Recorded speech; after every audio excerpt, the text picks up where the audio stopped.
Director.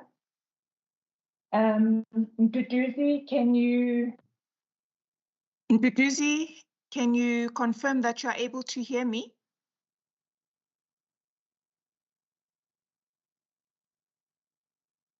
Yes, yes, thank you so much. Good morning, everybody. Probably we can, a couple of minutes just to wait for people to come on board.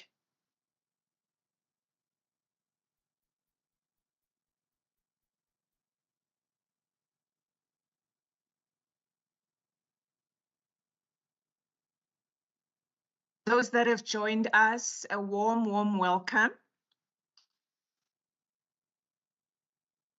My name is Nomhle Nduli. I am the Program Director. If we can just give others a chance to join us, a couple of minutes, then we will be able to start the event. And I would also love to acknowledge everybody that is at campus. I don't know if there is an opportunity, to have the camera on just to see our lovely guests.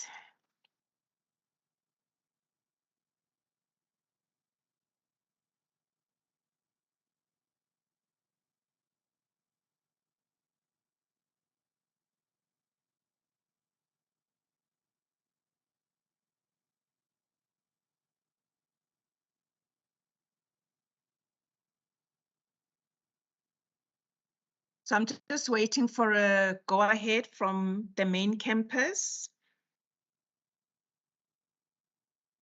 but please note that you are in the right space. We are going to commence in a couple of minutes.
Good morning, everybody. I think we are ready to start. My name is Nomhle Ntuli, and I'm going to be your program director. I'd like to acknowledge our very, very important guests. We've got learners at the Sunnyside campus. We've got learners at the Ekurhuleni, and I just want to welcome everybody, and not forgetting our fellow mentors, our fellow UNISA admin staff. So I'm just going to quickly put on my camera so that at least you can see that it's a live person that is hosting and running the program. So this is me. So those that are watching from the various campuses, hello, this is me. This is Nomhle. And I'd like to welcome everybody. So before we start, I just want to take a brief moment and just introduce myself. As I've said, it's Nomhle Ntuli, Nomhle Samantha Ntuli. It's a pleasure for me, and I truly thank the event organizers for trusting me with this program. But other than that, I am hoping that this is going to be a lovely day for all our guests in terms of, learning about the various careers and so forth. So I'm also hoping that this program, it's going to be sparking, a lot of curiosity, showcasing various careers. And yeah, I'm really, really looking forward to it. So as I've mentioned before, welcome everybody. So I'm going to ask Musima Tefo, who is live at the UNISA campus, at Sunnyside campus, to do an opening and purpose for us. And yes, I would like to acknowledge that we are running a little bit late because, I needed to get a thumbs up from the organizers. But yes, Musima, are you here? Yes, I'm here. Yes, thank you. Over to you. All right. Good morning, everybody. How are you? I'm so very fine and so much honored. I'll tell you why I'm so excited today. But first of all, I'd like to welcome you all. My name is Musima Delfo. I'm the Regional Academic Coordinator at Sunnyside Campus, Gauteng. My responsibilities is technology enhanced learning support to all the UNISA students, because they need the platform to access anything at UNISA.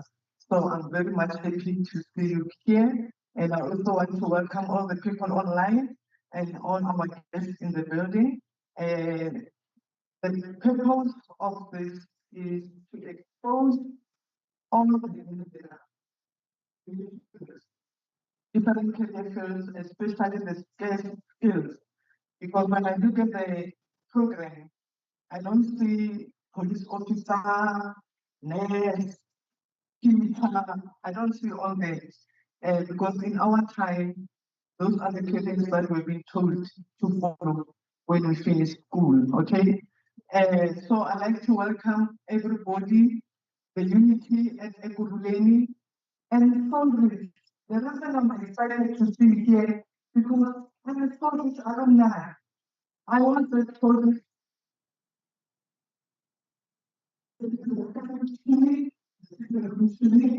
in 1984. And the principal was Mr. Bryce Kwakwa. And my math teacher was Mr. Mangena. I don't know if they're still there. So that's me, so this alumni. So I'm so much excited. And I want to say to you, please listen to all the presentations and don't doubt yourself. You'll make it in this life. If I could do it, you will also do it, okay? Most of the time, and unfortunately, it's a reality, but most of the careers, especially the skills, are very dominated. So I'm happy that the girls now are being taken along, and I'm so excited that most of our presenters are the male presenters, and therefore that means we are welcoming us, they are welcoming us into these skills in our country and also globally. So please pay attention, take notes, and the last thing that you should do is to doubt yourself. Believe in yourself, nobody else will believe in you. And remember that knowledge, something that nobody will take away from you, no matter what. Nobody will take knowledge away from you. And make use of every opportunity, all these bursaries that are available, all these career paths that are available, get them with both hands. And sleeping, you know, the Bible says in Proverbs 6, it says, those who sleep, poverty will attack them like a robber. So a little sleep, a little slumber, you continue to sleep, poverty will attack you like a robber. I used to tell my students when I was teaching at Flavius Marika High School that never ever enjoy the sleep on the bed that you didn't buy. Never ever fight for a remote for a TV that you didn't buy. So rather work hard, leave that TV for your grandmother and your parents. You wake up from that bed, study, so that you can be able to buy your own bed and enjoy it. So please enjoy the event and welcome everybody. Thank you. Thank you, Miss Miss Musimate, for what such lovely words of motivation. Nobody will take this knowledge away from you. So I'm going to acknowledge Salisbury Secondary Unity High. A big hello to you, and would also like to acknowledge Unity High in Ekurhuleni. A big shout out to you. And ladies and gentlemen, if there are any other schools that are connecting with us online, please put it on the chat so I can give a shout out to the school as well. Without taking more time, I am going to welcome our next speaker, Dr. Nono Tipe. I think what is important with what Ms. Defo mentioned about this event is that for you, our guests, our honored guests, meaning the learners, you need to listen as much as possible. Take up all this information because it's going to be valuable. So with Dr. Nono Tipa, what is important is that this speaker is going to endow us with a very, very valuable topic, how to make an informed career decision. And I think this is all applicable to us you know, without having had taken enough information with regards to a career decision, we wouldn't be here. So learners out there, I urge you, please pay attention, and without taking much more time, Dr. Nono Tipe, over to you. Thank you. Thank you very much. Am I audible? Yes, yes, yes, I can hear you. I can hear you, definitely. All right, thank you so much. Ms. Diksha, can you please help me with the presentation there? Thank you. You can stay on that slide, please. Just remain on that slide. Thank you so much. Just so that you guys see who you're talking to, then I'll be off again. Are you guys able to see me? Let me switch on the light.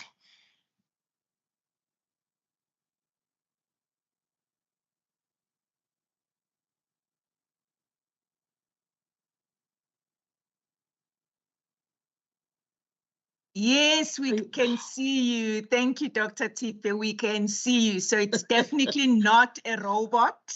We can definitely Yes. see you. Yes. No, thank you so much. Thank you so much. We can get back to the presentation. Just that first slide. Okay, as already said, mentioned, I'm presenting about how do we go about making a career choice. Now, before I start, let me find out from the learners. Let me find out from the learners what they think. Because sometimes we speak to people thinking they don't understand what we're about to tell them, only to find out that they are very well informed. So it becomes a nice learning and sharing session. Anybody who can start us, just pick up your hand, maybe online or there physically. Who can tell us? Who wants to break the ice? Where can we look at? What's the first thing we can look at as we are making a career decision?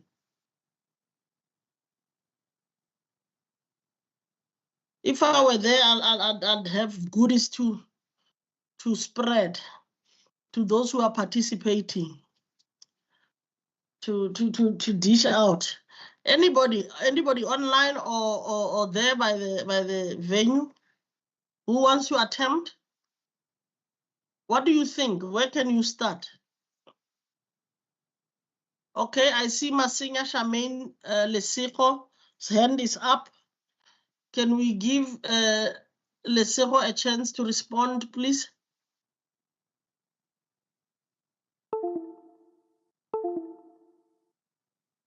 Go ahead, Lesiko. I don't know if you can unmute yourself. Greetings to the House at large. I go by Jonathan. I would actually say the career choice, making career choices, checking if whether the career that you're choosing would be beneficial to you. It's something that you might take, whether it might benefit you, maybe financially, if I might say. And if it is, so that's all. Thank you. Okay, can somebody please just help me? I didn't quite get that.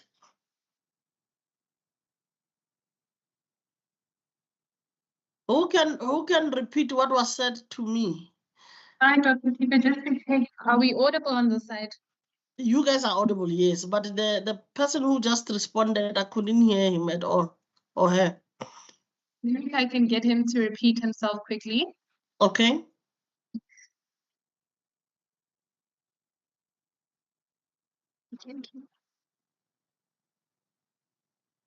What I just said was, I believe making a career choice is something that would be benefiting you in 10 years to come. Making a career choice is something whereby you have to choose whether the job sector that you're choosing might benefit you financially and would it please to stay in it. for a longer period of time. Yes. All right, thank you. So you're saying one might look at if it will be fruitful to be in it, if it will pay well. Am I hearing you correctly? Did I capture you correctly? Yes, correct, Doctor. The respondent mentioned a career that will be able to benefit you, especially financially, and also staying within that career for beyond 10 years. That, all right. Yes. So long term. Okay. Yes, long term. I see another hand here from Radingwana. Yes, Radingwana is requesting if the mic can be unmuted. There is a student that has a question.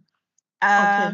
Technical team, can I request that we assist and unmute Radingwana Mamashu's mic, please? In the interim, maybe we can take on, I see we have, is it Charmaine? Yes, Charmaine Masinya. Are you able to?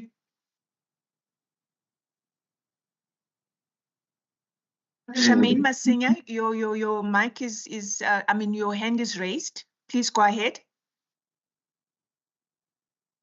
Today I want to tell you about the career choice. When choosing a career choice, don't just choose it off that somebody choose. Sorry, Lisego, you are not very audible. Is it a learner in the background? Can I speak into the laptop? Yes, speak into the laptop, please. Good day, everyone. I go by the name of Sibusiso Hopsiani. I want to talk about career choice.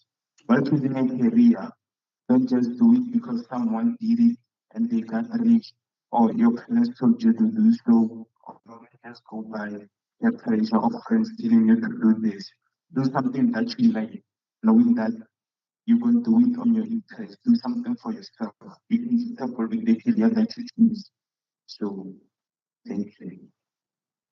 That is very interesting, Sibusiso. So I don't know, Dr. Nono, if you heard Sibusiso. So Sibusiso is talking about looking at career choices, not succumbing to peer pressure. So one needs to look at what it is that they are interested in, and most importantly, that they are passionate about. I think I've summed it up quite nicely, but yeah, thank you, Sibusiso, for your input. Thank you very much. I see Radingwana is still, the hand is still up. Good morning, everyone. I go by the name of Mushita Naledi, and I believe that in order for an individual to make informed career choices, you need to know your abilities as an individual so that they can be able to align with your career choices. Thank you very much. That was very clear, Naledi. Thank you so much. Anybody else? It's only those three. Okay. I see Charmaine, yes, Lesego's hand. Yes, we have another student here who'd like to share with us. Okay. We can do the laptop. Link the microphone. Both. In the microphone and the laptop. Greetings to everyone in this room and those who are online. I'm Junior, and I'm here because of choosing your own career only starts when you dream. It only starts when you have dreams to change your life. And also, it's not all about being in the room, being financially balanced. It's all about what you like, what embraces, what encourages you. It's all about how you can do it and how you are happy doing it. Am I clear? Very clear. Thank you so much. I appreciate that so much. Anybody else? Okay, all right. Let's see, Charmaine Masinga, your hand is still up. Dr. Tipe just got last hand from us, Sunny side. Okay.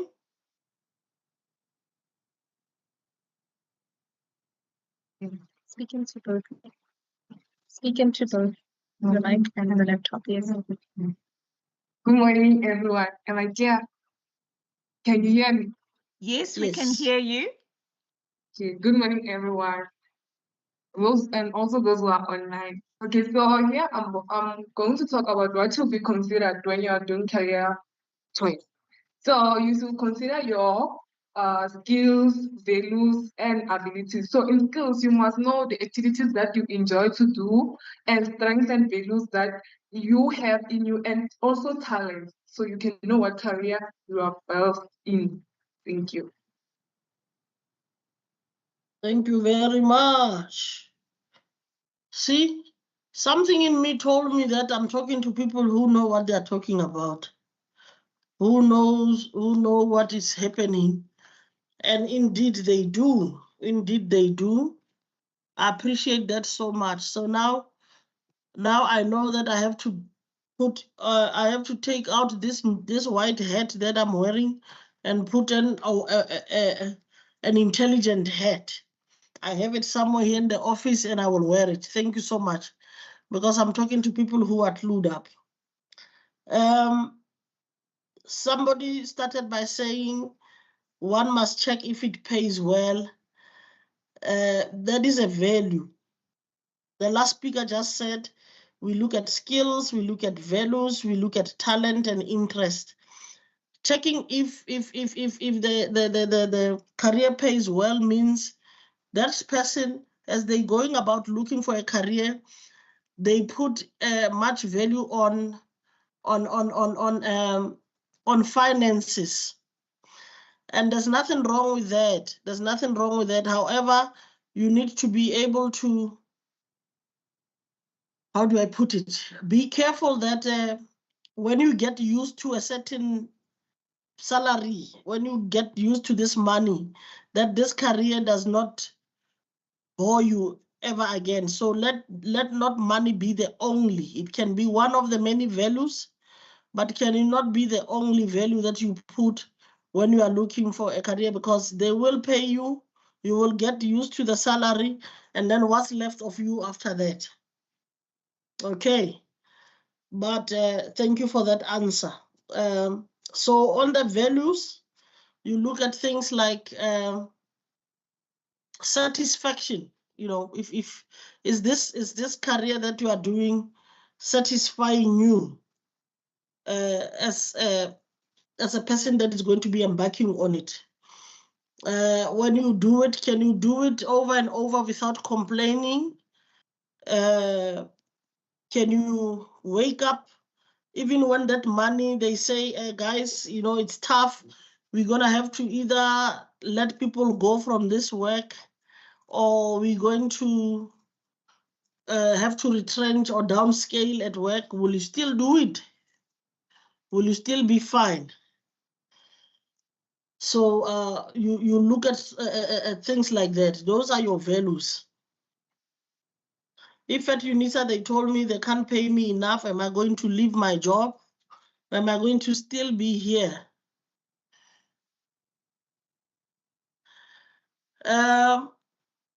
Those were values. And then you mentioned skills. That's very, very, very, very, very important.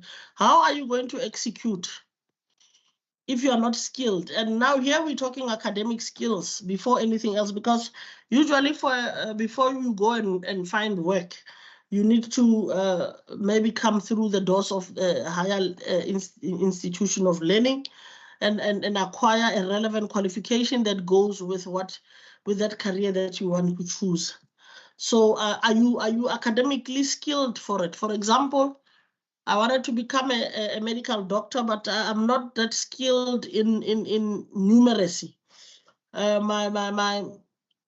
My intellect, my abilities, my intelligence as far as numbers are concerned is very, very low for me to qualify to do medicine.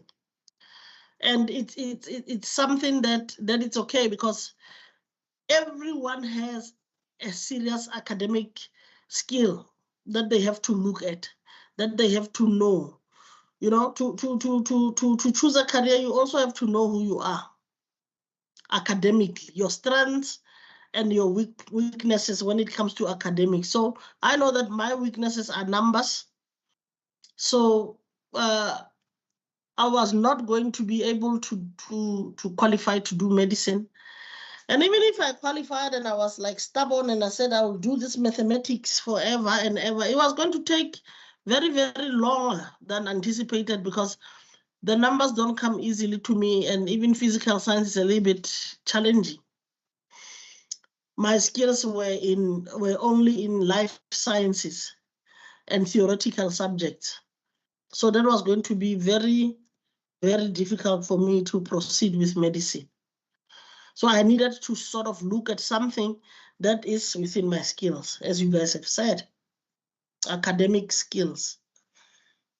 Also, we spoke about interest.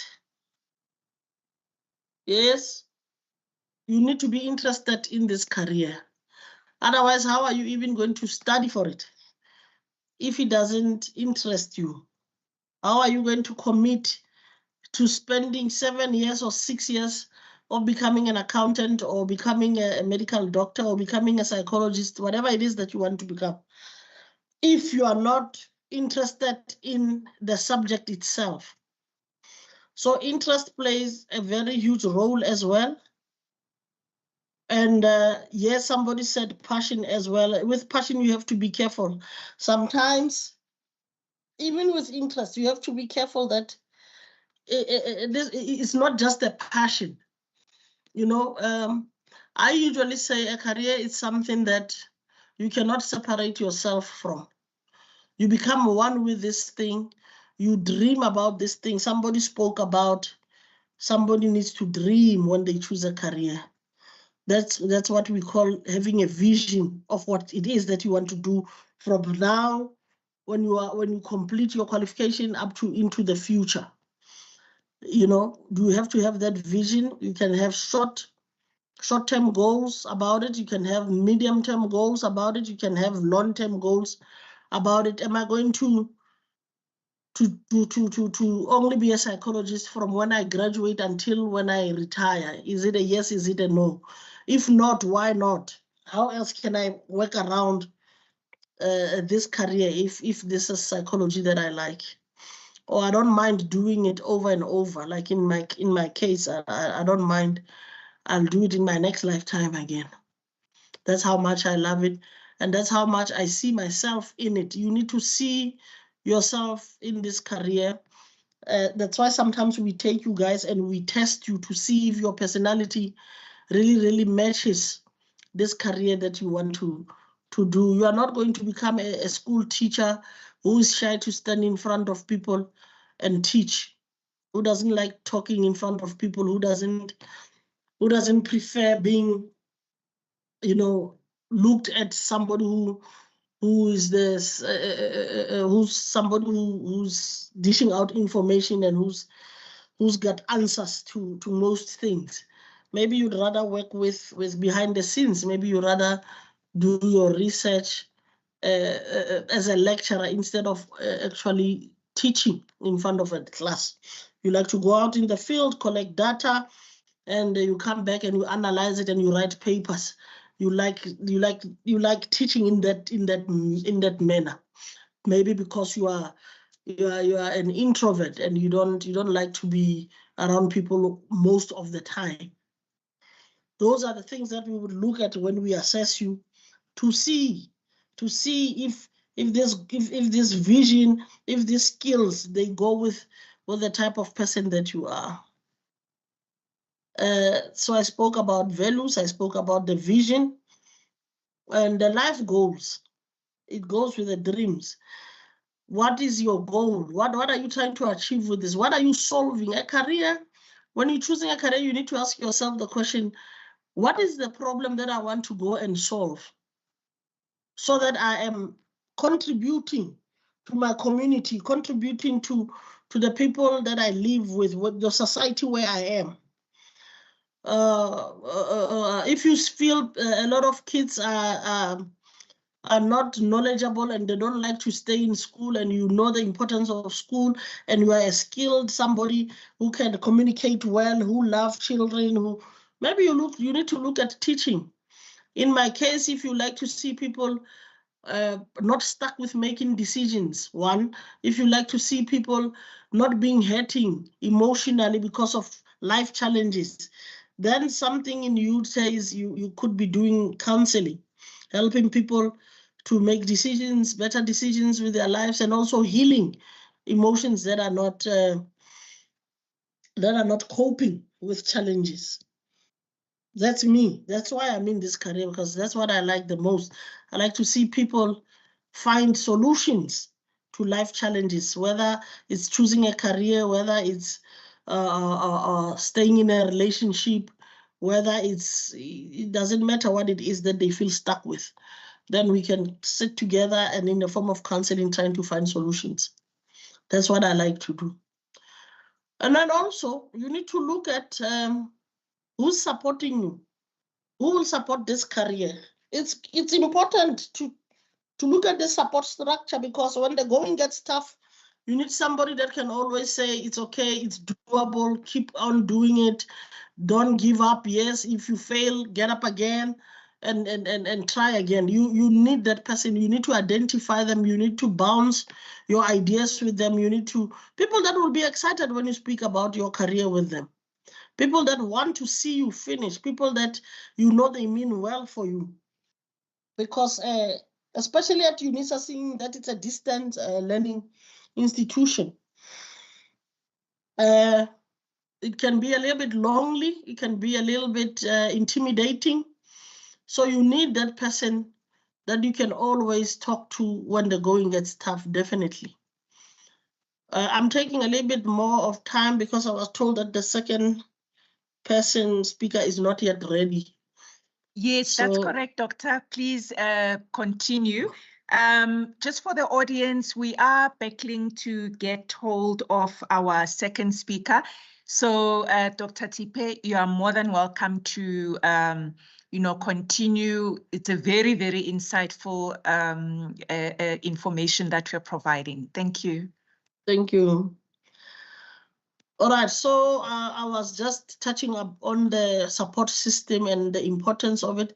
And this support system doesn't always have to be your immediate family. Yes, they must be there as your primary people, because these are the people that know you better. These are the people that you probably spend most of your time with. However, you can still look outside. If you go to church and there is a pastor or a church leader that is for you and your academics, please make sure that you identify them as such and you talk to them about your careers.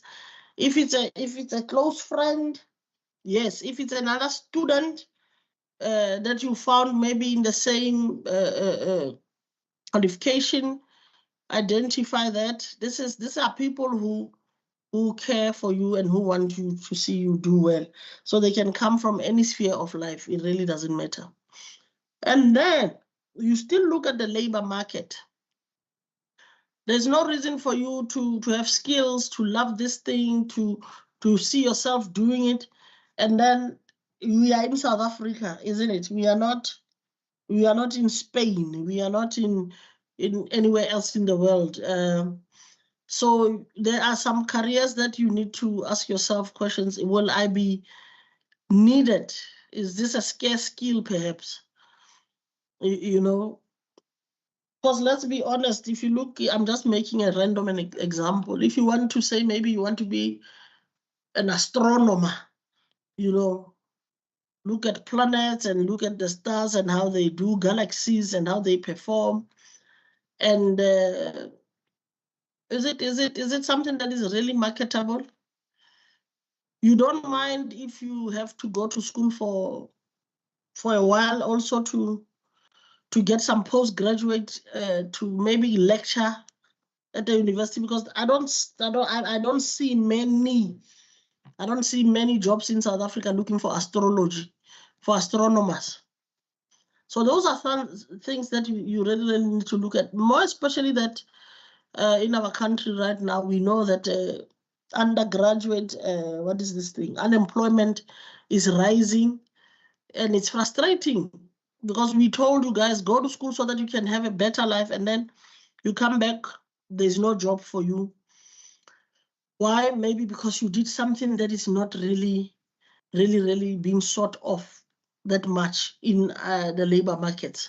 So you need to look at the labor markets and see which qualifications, which careers are highly sought in South Africa. There's a platform called Business Tech. If you go to that when you have time and you ask it these questions, you'll find some answers there. Do a little bit of research. There's Google. Ask it. So we spoke about interest as well. Make sure it's not just an interest as a hobby. Just because you love food and you love to experiment with food in the kitchen, it doesn't mean you have to go and study hospitality. You might not love the hospitality environment that much. Maybe it's just a hobby. You love cooking. For example, I'm very interested in sports. I love sports. I played sports, but I knew at the back of my mind that I don't want to study anything in depth as far as sports is concerned. I want to play it. I want to coach it. But as far as studying, no. But then I started to realize that I can do sports psychology as a major to go with what I really am skilled for, because I am still counseling athletes. So I managed to find a way to merge my skills and my interest and my hobbies and my visions and my life goals together in one career, which was psychology. So if you can do that as well, please make sure you do that. So far, so good. Do we have any questions?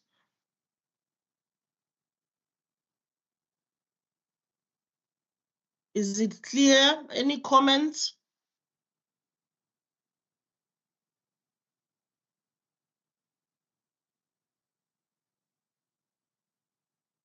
Dr. Nono, I'm looking at the chat. There is nothing, no comments or questions as yet, but I would like to pose a question. Okay. If we compare our age group, the 70s and 80s babies, we were very lucky because we would have career guidance as a subject, and sometimes we'll even be will be subjected to writing various psychometric tests, career tests, things like that. And by the time one makes such a choices around standard 8, or now it's called grade 10, we would roughly know, if you're a health person, you are channeled into the health stream and so forth. But currently now things are a little bit different, and I sense there's a little bit of inequality, because you'd find that established schools, they have the capabilities, and maybe you'd find even financially, things are possible. Those learners will be channeled into those. Yeah, but what about the majority of the population, where financially it becomes really difficult to even have a parent pay for a psychometric test? Is there maybe something available at UNISA or other channels where our learners from the greater population, where they'll be able to access information avenues, or even those testing, to actually help them to to choose their career, and even maybe even post-schooling learnerships, whatever? Are there such avenues? Thank you. All right. Thanks for the question. Yes, there are such avenues, ma'am. When you look at our tertiary institutions, most of them have what they call student support departments, and in the student support department, there is a counseling unit, career counseling or career counseling and development. Usually they call them that. So these learners, when they finish high school or even before they finish, it is the duty of the life orientation teachers to gather this information and let the learners know that when they come through our corridors, before they start to apply or before they start to register or do anything, they need to come to student support and look for a career guidance specialist or a career counselor. Come to career counseling. That's why I'm seated as I speak at UNISA. And it's psychologists and career guidance specialists that help the students to choose a career, to make a serious career decision before they can apply. And we do career guidance with them, we do career counseling, and sometimes we even go to assessing them, like you are saying. And this is everywhere in all these tertiary institutions. Did I answer the question? Yes, thank you so much, Dr. Nono. So those schools that are plugged in online, you've heard, please learners, get in touch with your life orientation teachers. If you have orientation teachers that are joining us online, please, UNISA has valuable resources that can assist. I'm checking the chat, and so far we don't have any other questions. So what we're going to do, ladies and gentlemen, seeing that oh yes, there is a hand. Lesego Masinya, I'm noting you. Please unmute and go ahead.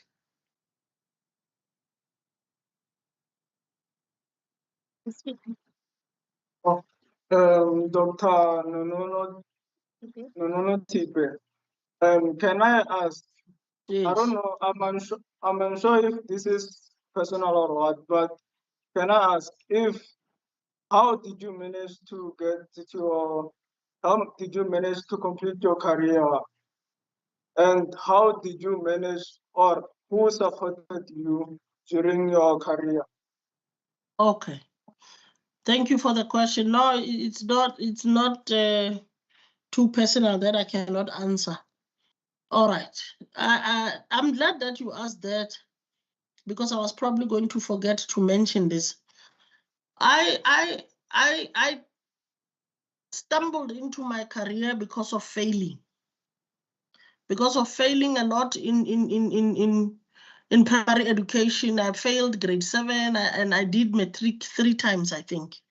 Reason being, my mother wanted me to become what is this? A medical doctor. Sorry, I even forgot about influences. Thanks for that question. So my mother was influencing me to go that route of medicine. And like I said earlier, my IQ my intelligence for mathematics or numbers is not on par. So I kept on failing physics and maths. And she kept on saying, you will do these 2 subjects until you pass them. But I kept on getting the same results over and over that were very poor. Then I got rescued by a tennis scholarship because I was playing tennis at the time.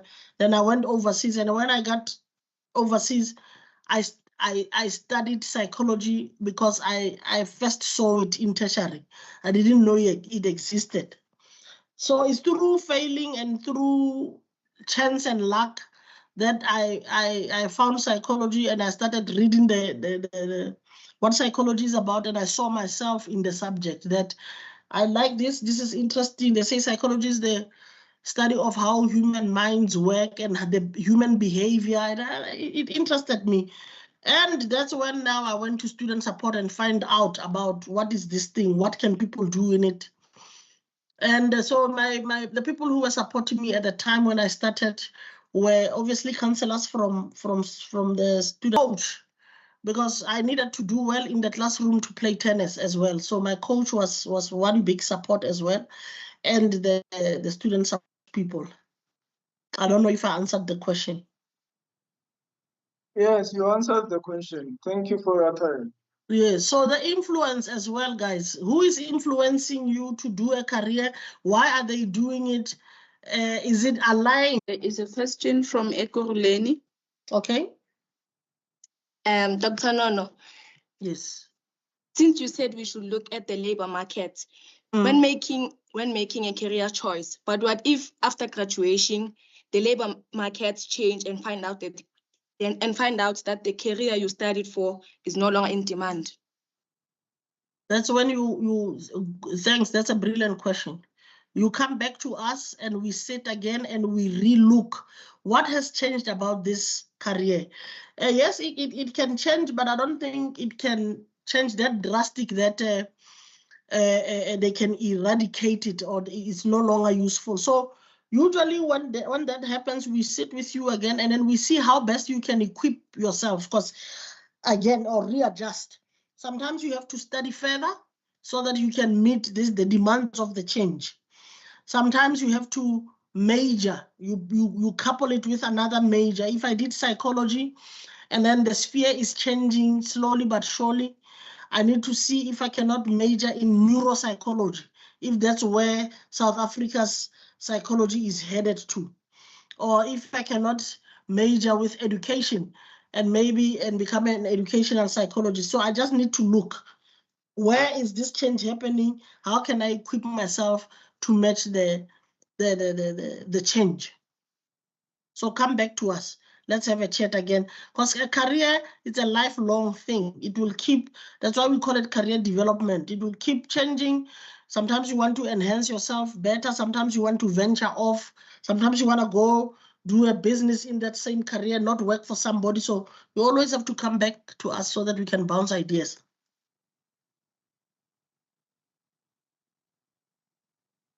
Did I answer the question?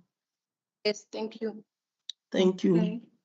I see we've got another hand. And if possible, if I can ask that this can be the last hand, because we have another, we have the speaker, yes, and the speaker is at the venue. Okay. Charmaine, is there a question from one of the learners? Yes, we do have a question from one of our learners on Sunnyside.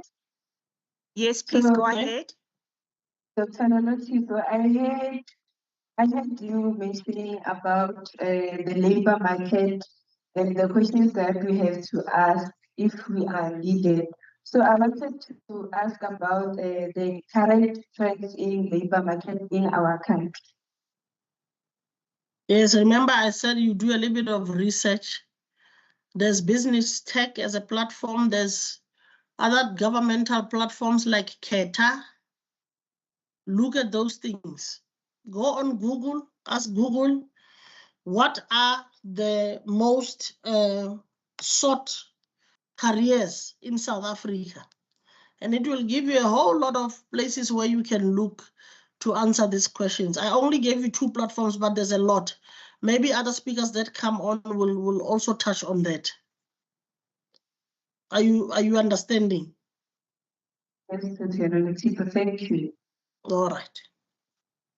Thank you so much, Dr. Tipeyo. You've said, you've shared with us very, very valuable information. Whilst we're preparing for the next speaker, I just want to quickly sum up, because I believe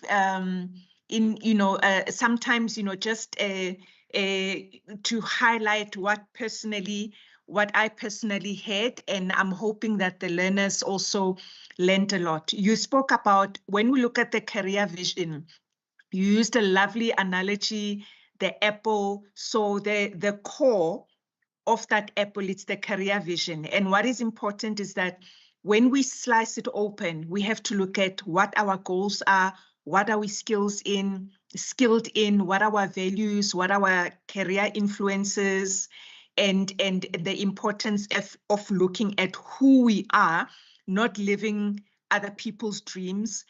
We have to look at our support system, we have to look at our interest, and not forgetting the labor market. And I'm hoping, Dr. Nono, I did post on the chat when learners are searching on Google, what would be the prompt? But if you can also possibly, because you mentioned tech, and I think there was also another Kusela, or I'm not exactly sure if you can also maybe post it on the chat. But I truly appreciate. I've learned a lot as well, even though, I'm in my middle age, and I'm hoping the learners as well. So thank you so much, Dr. Nono Tipe. We appreciate you, we heard you, and hopefully the learners are going to implement all the career advice that you've afforded them. So without taking too much time, thank you so much. Thank you, Dr. Nono. Thank you. Mr. Ivan Matebula, I don't know, are you ready for us? Are you connected? Hopefully the sound is you are going to be audible. The support system, they've done a little bit of a sound check, because I believe you are coming with very valuable information. Morning. Yeah, can everyone hear me? Am I audible? Yes, definitely I can hear you. So, Mr. Ivan Matebula, over to you. So I'd also leave it to you to do a brief introduction of who you are, and we look forward to hearing what you have to, what you'll be presenting today. Thank you so much. Over to you, sir. Thank you for the time. So hi everyone. My name is Ivan, and I am from Chalk IT. And sure, this is great. This reminds me of the time when I was actually working at EduForce, currently known as EduForce. Back then it was PTI and PSN, where we'd be going around the schools and doing some career guidance, changing lives. That's the most important thing, looking at all the learners that change lives to, especially on the careers that we're trying to put through. So my name is Ivan. I am from Chalk IT. I'm just going to tell you guys more on the tech space. What is the career looking like, especially at Chalk IT side? And from our side, actually, and by the way, I'm with my colleague, so we both are doing the same job at Chalk IT. Just to tell you more about what I do before I tell you who is Chalk IT. So what we do is we go around to companies, private companies, and we look for opportunity for learners. So Chalk IT also offers learnerships, right? So what we do is we go to companies. There's a lot of companies that we work with, and we make sure that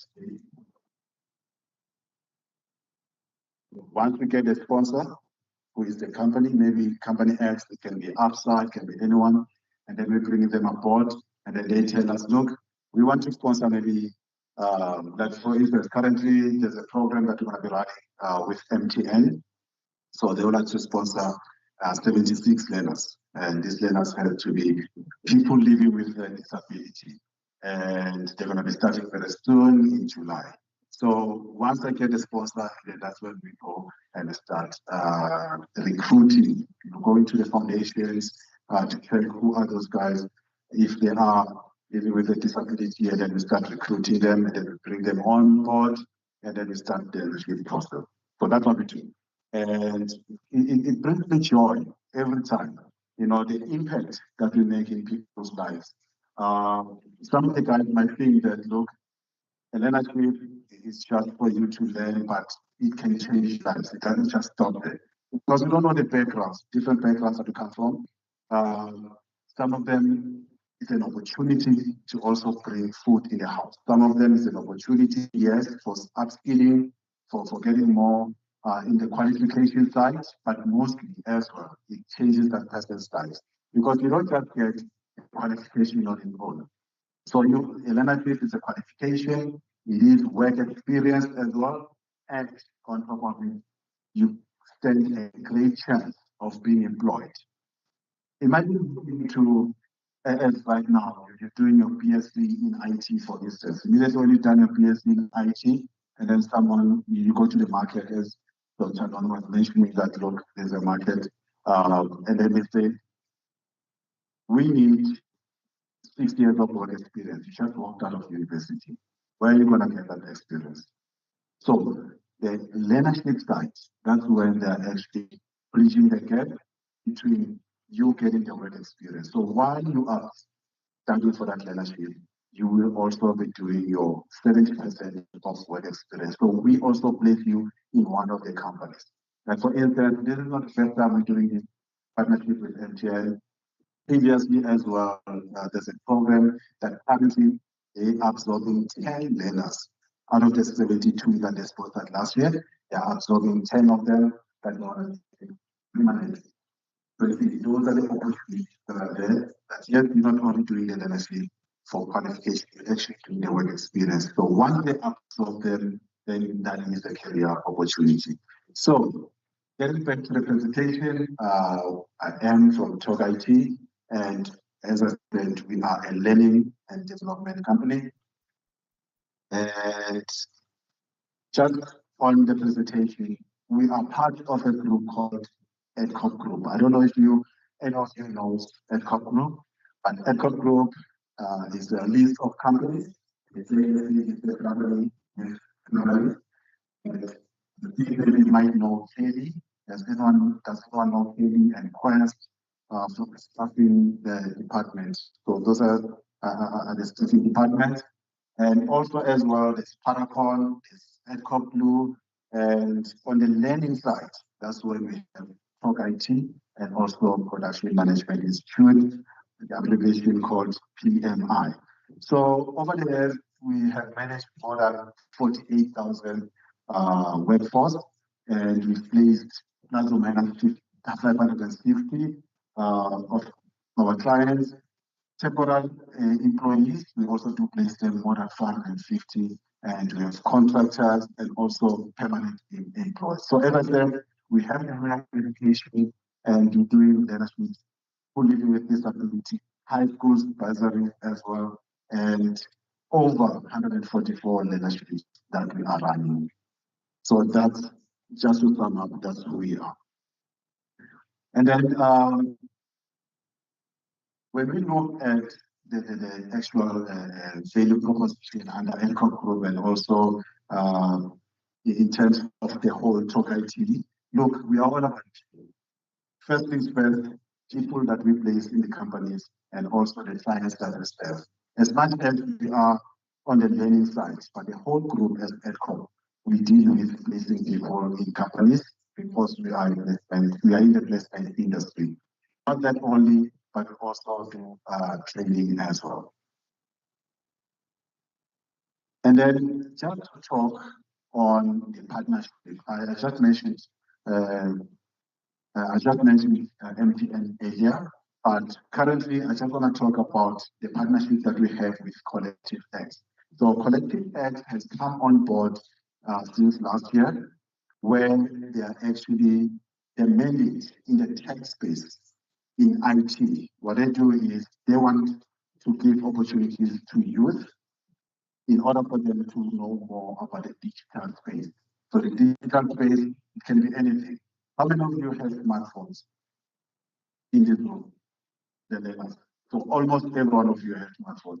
How many of you have downloaded ChatGPT? Okay. I know your assignments, you're only doing it on ChatGPT. Don't miss. They know, they do know. They can see that this English is too much. They can feel it. So You are currently in a digital space. Okay, everyone is in a digital space. Immediately when you download Facebook, that's digital. TikTok is digital. ChatGPT, that's digital. Now, how do we actually enhance that and put it in a platform where you can actually make money out of it? Like for instance, we can be talking about another digital space. Everyone will tell you one question which just came up online as well. It asked, what happens if one day I'm in this career and I wake up the other day and that career is absolute? That happens. It does happen, believe me. And especially in the digital world. One day we can be actually offering a course in IT, maybe Microsoft, and then the next day that course has retired, has been stopped because there's no longer a need for it. And it does happen. And in terms of the careers that we choose, especially on the tech space, you need to be always, your ears have to be on the ground. Every time you must know what's happening in the tech space. Now, who knew that in 2025, there will be Checkers 50, where you can order groceries while you're sitting at home? Who knew that? 3 years ago, we were like, it's impossible. I need to go and check the expiry date. I need to go and check if maybe 5 kg will it be now for me to consume. Right now, we can just do it over the phone on that. So, what it does is, especially when we are going, but let me just give you reality. Everyone is talking about jobs that are going to be absolute, right? The job that someone is doing right now, in few years' time, is going to be absolute. Right now, we are ordering a lot of things online. What happened to those guys that are actually working at a job?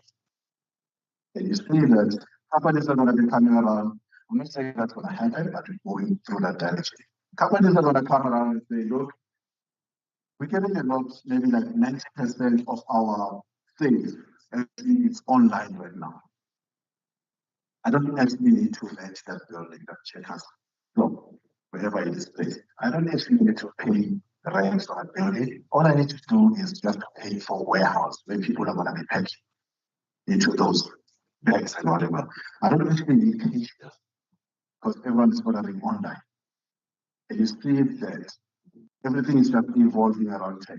So one speaker once said to us to say, look, the best thing that you need to position yourself in is change the market, the end users. People are going to be using the technology or whatever. And here is the technology. How you actually place yourself is in the middle. How do you connect those two? So if there is the technology and here's end user, but when we create a technology, someone must use it. That's the end user part of it. So again, you should be that person that actually make sure that the end user gets the technology. The same thing that's happening as I was talking about Checkers 50, where actually here is the whole Checkers, and then who's supposed to be getting the food? The end user. And someone created that app to say, look, I'm going to be creating this app in order for people to get that. All right. So our partnership with Collective X, that is exactly what they are looking at. They are looking at the industry. They are looking at people have done maybe PhD in IT, PhD in computer sciences, but they don't have the actual work experience. They don't have at all. No one will hire them. So what they did is they go to private companies, they give them funding to employ people or maybe to employ graduates and come. So that's what we're going to be talking about today. So TalkIT has this connected X to meet the needs of the demand. And Connected X, actually what they do is they address the South African digital crisis. We know when we're talking about digital crisis, another speaker as well in one of the conferences, never like said every time, whenever there's a new technology coming in the world, you know who uses that technology first? End users. ChatGPT came through, all the learners have it. TikTok came through, all the learners have it. And after that, the second people that adopt that technology is private companies. Then private companies then they start to get along to say, oh, okay, I see TikTok, there's plus or minus, someone has followers, maybe 50 million of followers. You know what? As a company, I'm going to use that person to actually advertise my company. And then that's when they start paying that person. So private companies, that's when, those are the second users. And the third users know who they are, government. So it's private, it's end user, private, government, they use the technology last. You believe it? Look at Home Affairs. I'm sorry to be talking about our, private, public government. Look at Home Affairs, for instance. You think they're using the right technology? No, they're not, because they're using it last. They're adopting it last. Look at, who's the other one that I can give a nice example? Hospitals. Hospitals, when you walk into a hospital, you are sick, but the way you are dying. Right now, you're on your last. Okay, you're like that. Then you need to open a file. No one is looking, no one is serving you. You mean if I'm not going to find immediately, okay, so you go and open a file. There's a line before you open the file. Plus or minus 20 people in front of you. You open the file, after opening a file, and then you're going to wait to check in vitals, and you die, right? Like, that's what it is. Like, no, take vitals, and then you take your vitals, and then after that, and then doctor is on number 80 something, you are number 60. That process, it takes long. But if there was technology used in a right way, especially in hospitals, immediately when you walk in, there'll be screens, like for instance, a cop group when you're working as a check-in, immediately when you put your cell phone number there, it picks up as the user that, okay, you visited us before, maybe 3 weeks ago. It starts like, okay, you go straight to the vitals, and then they check vitals, and I think you've seen some of the services on TV where doctors are working with check that. Immediately when they get to your number, you can see your history there, your tablet. Because what if the hospital bans, God forbid, don't happen. But what if it bans all the files that now we have no record, all the birth certificates, records there? You see what I'm going with this? So every time the government are the last user of technology. First user, immediately when TikTok comes in, everyone, TikTok challenge. You know what I mean? And forward, all of those things. Companies, second users. So that's how it is. That's how it's moving. And that's why right now we are facing digital skills crisis in South Africa because of all of those things. So Collective Act wants to train spend what is possible in the spectrum of IT as well, and employment pathways. Now, whenever I go out and I said, I'm proud of the work that I do at IT because IT, we study IT. Whenever I go out there and study IT, it makes sense. And whenever I speak to the client, they look, as much as it is business administration, there is project management, leadership, but do you know how long it takes for that person to get a job? When it comes to IT, immediately when you talk IT leadership, I promise you, within 3 months, you are employed. And that's a fact. I'll show you now how it looks like.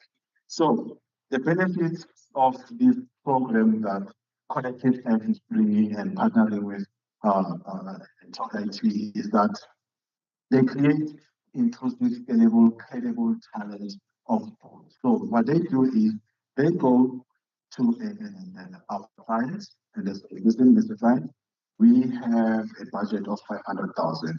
We want you to go out there and look for IT graduates, bring them in and just put them into your system. So immediately when they come, they're not just going to be trained, but at the same time, they're going to be getting work experience and the companies need to employ them. So the program can be anything from 3 months to 6 months to 12 months, but at the end of the day, they're looking at employability. And that's the best thing about being in the IT space, being in the tech space. Sorry, Mr. Matebula, Can my humblest apologies. No problem. This is Nomhle, the program director. Yeah, apologies. I'm going to request that we wrap up because we have the other speaker that's going to commence at 10:50. So at least if we can also have an opportunity for our learners maybe to have a bit of a Q&A before we commence at 10:50. So sorry. Yeah, okay, thank you. Okay, so just a quick one is that currently there is over 50 million to support, as I was mentioning, that they're looking at companies. There's like 50 million in this project that they are calling in companies to come and apply for that funding as part of our partnership. And just to quickly go through, those are some of the job roles: cybersecurity, which is important, data science and tech, computer technician, and also business analyst. And at Talk IT, those qualifications are offer IT and user support, engineering, system development, business analyst, and also data administration. And that is our campus. So we are based at Woodmead, and also we have a campus in Cape Town. So those are the two campuses that we have. And if there's anything, guys, I would like anyone, if you can just check where we are in Woodmead, whenever you get time, open Monday to Friday, come through to our campus, talk to us, career guidance, and I'll tell you why you should be talking to us. There was another learner that just came through to Talk IT, and they were looking for an opportunity to ask more, and they came just to me and like, okay, what leadership do you have? I did present, these are the leaderships that you have. And I said to him, listen, you are so lucky because tomorrow there's an interview for another leadership at a place, at a client's place. That person immediately at his next day, they went there and currently they are a learner. So it is important. Come through to our campus, talk to us, find out what's happening, and yeah. But otherwise, let me give time for I didn't know that I spoke for that long. I talked, guys, I'm sorry. But anyways, let me get some questions. Anyone?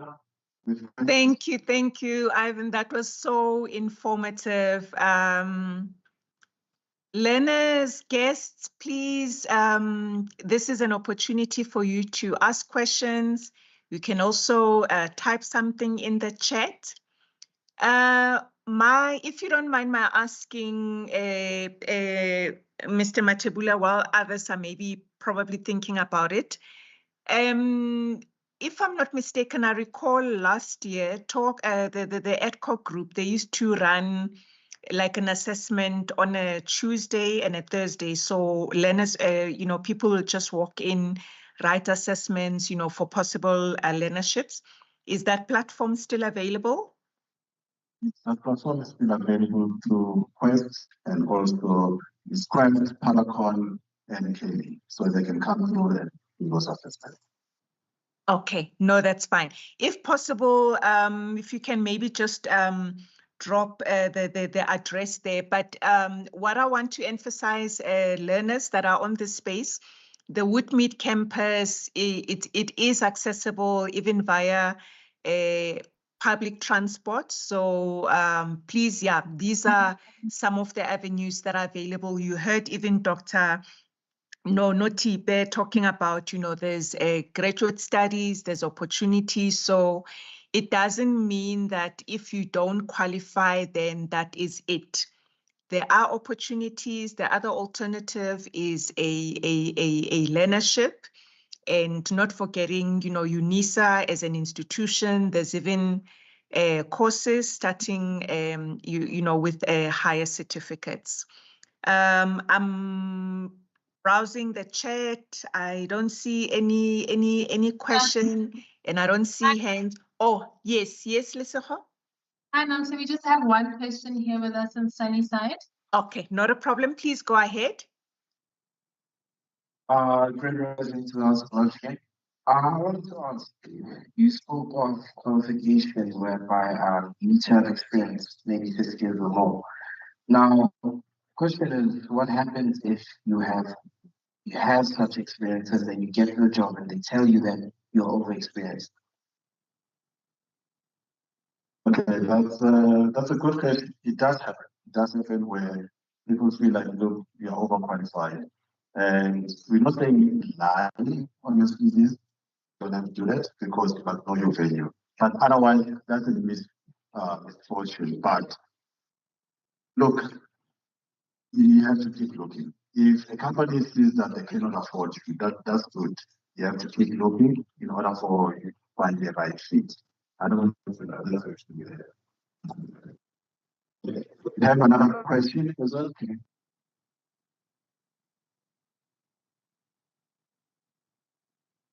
Thank you, Lesego. Is there another question from your side? Any questions from Ekurhuleni?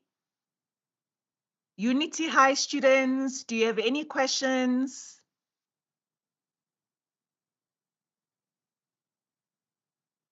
Any questions? Thank you. There are no questions. Okay, thank you, Lebogang. Ivan, thank you so much for such a valuable talk presentation.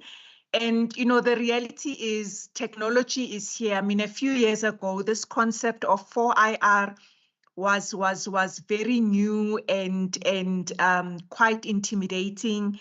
And I mean, now just the basics you mentioned and even asked how many people have, you know, smartphones.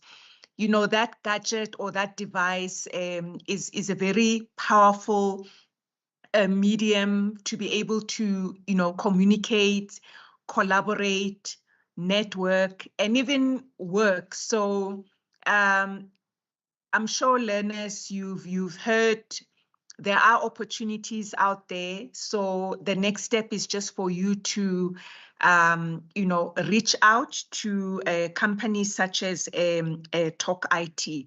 I do appreciate your valuable time, Ivan Matebula, and thank you so much. So I'm going to introduce our next speaker.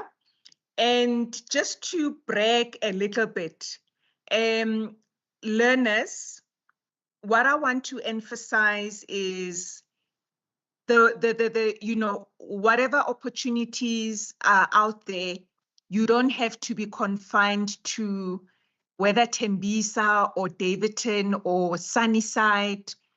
The world is an oyster. So we have a guest, proudly South African, but she's going to be talking to us all the way from China. So I'm going to hand over to Anna Klou. Yes, Anna Klou, Diksha, I don't know, is she able to connect? Is she connected? Yes, she is connected and ready for us. Yes, yes. Anna Klou, over to you, and humbled and blessed to, you know, have you represent us, you know, from you know, the shores of China. Thank you.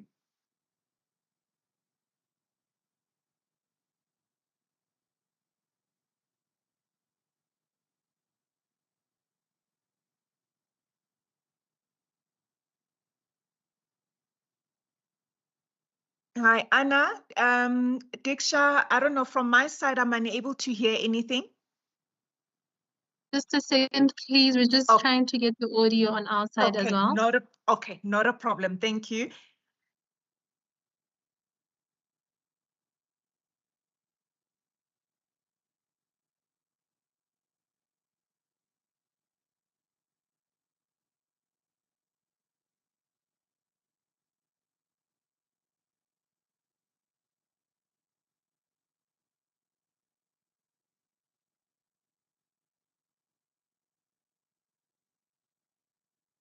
So ladies and gentlemen, so Anna Klou is going to be talking to us about careers in marine studies.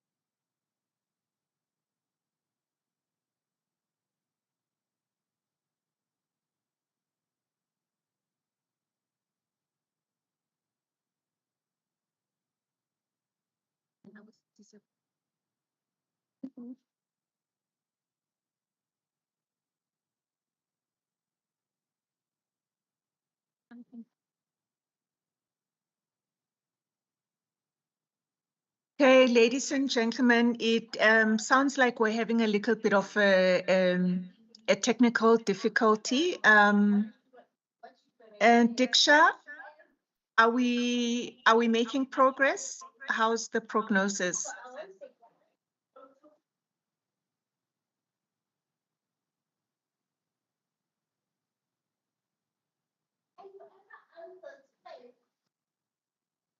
Okay, so ladies and gentlemen, it looks like we've got a bit of IT gremlins. So sometimes, you know, with collaboration, especially overseas and so forth, we might find a bit of a glitch here and there. So without taking too much time, hopefully, if there is an opportunity to connect, please, Lala, let me know. But I think maybe in the interest, oh yes, is she here? Yes, she is here. Anna Klo, yes, over to you. Hopefully we'll be able to hear her. So let's welcome Anna Klo, Marine Studies, all the way from the land of China.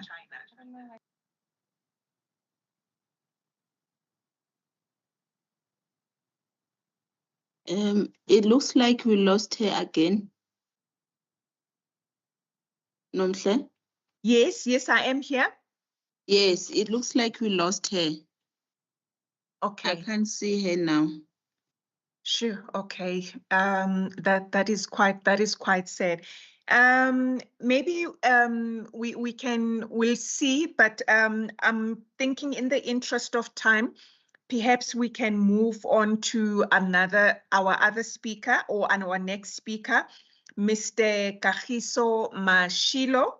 Mr. Kagiso Mashilo is going to be sharing about career in fashion design. Kagiso? I don't know if Kagiso is connecting with us virtually or at one of the campuses.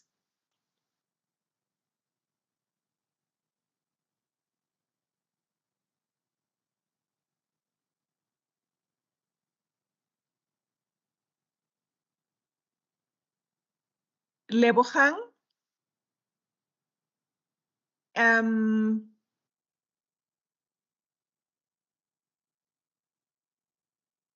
Diksha, are we managing to get Anna back?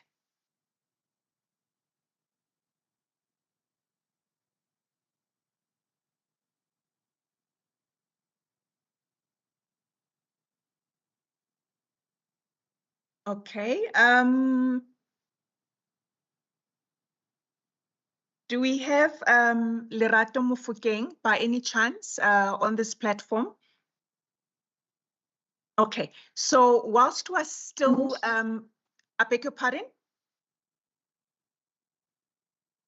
Whilst we're still sorting out the IT gremlins and having, you know, allowing our speakers to connect, perhaps we can have a body break and be back at 11:05, 5 past.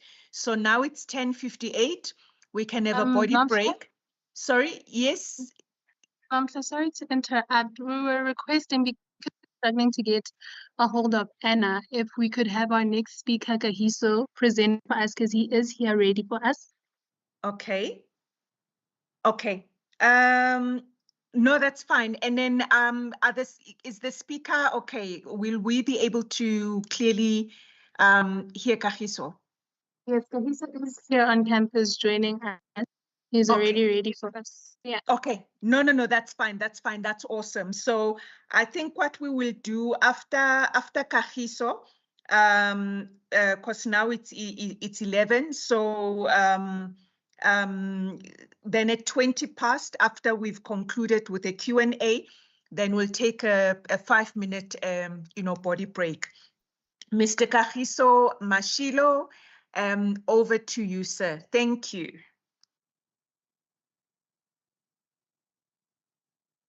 I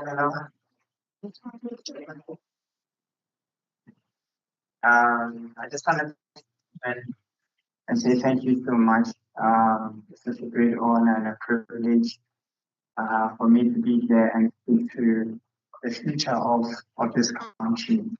I want to thank the people that are accompanying me for this opportunity, actually. When I heard about this opportunity, I grabbed it with both hands because I love community development. I find before any other thing, being a fashion designer, ever. Those who know me best, they know that I love my community more than anything. And everything that I've just started right now evolves within my community. I just feel I speak, you know, I mean, when I saw that 20 minutes of me talking, I was like, hey, you know, I feel like I'm not going to cover much, but I'll try to straighten up every conversation so that all of us, we can grasp, right? I want to start this conversation by speaking about my background and why fashion, actually, right? My background is I'm raised by two parents, actually. My mom is my mom got studies in Bagorfenza Primary School. So she's a street vendor, and my dad was a taxi driver. As we speak right now, my dad is my chauffeur. I'm with him right here. Very supportive in my career. Wherever where I go, he go with me. The support is structure thing, right? As of today, I know that I want to study fashion. I'm from the technical from my high school. I used to do engineering, graphics, and everything. And during my time in my background, they used to have IT was the thing and chartered accountant. People wanted to be CA and everything stuff. And I was struggling with my mathematics during the time. And I had a conversation with God and I said, God, bless me with my success before I can handle it because I know that I'm already successful. That was the beginning of me and my career. Didn't know what to do. You know, when those top learners in class start speaking about those careers, you feel like offended within yourself, like, what am I going to do if people talk about money? Because people talk about speaking, I'm going to get paid. Like, you look at the something one inch, and I'm going to get paid, I'm going to travel, you know what I mean, type of thing. But myself, I didn't know what to do. My thing that I was passionate about it was my community.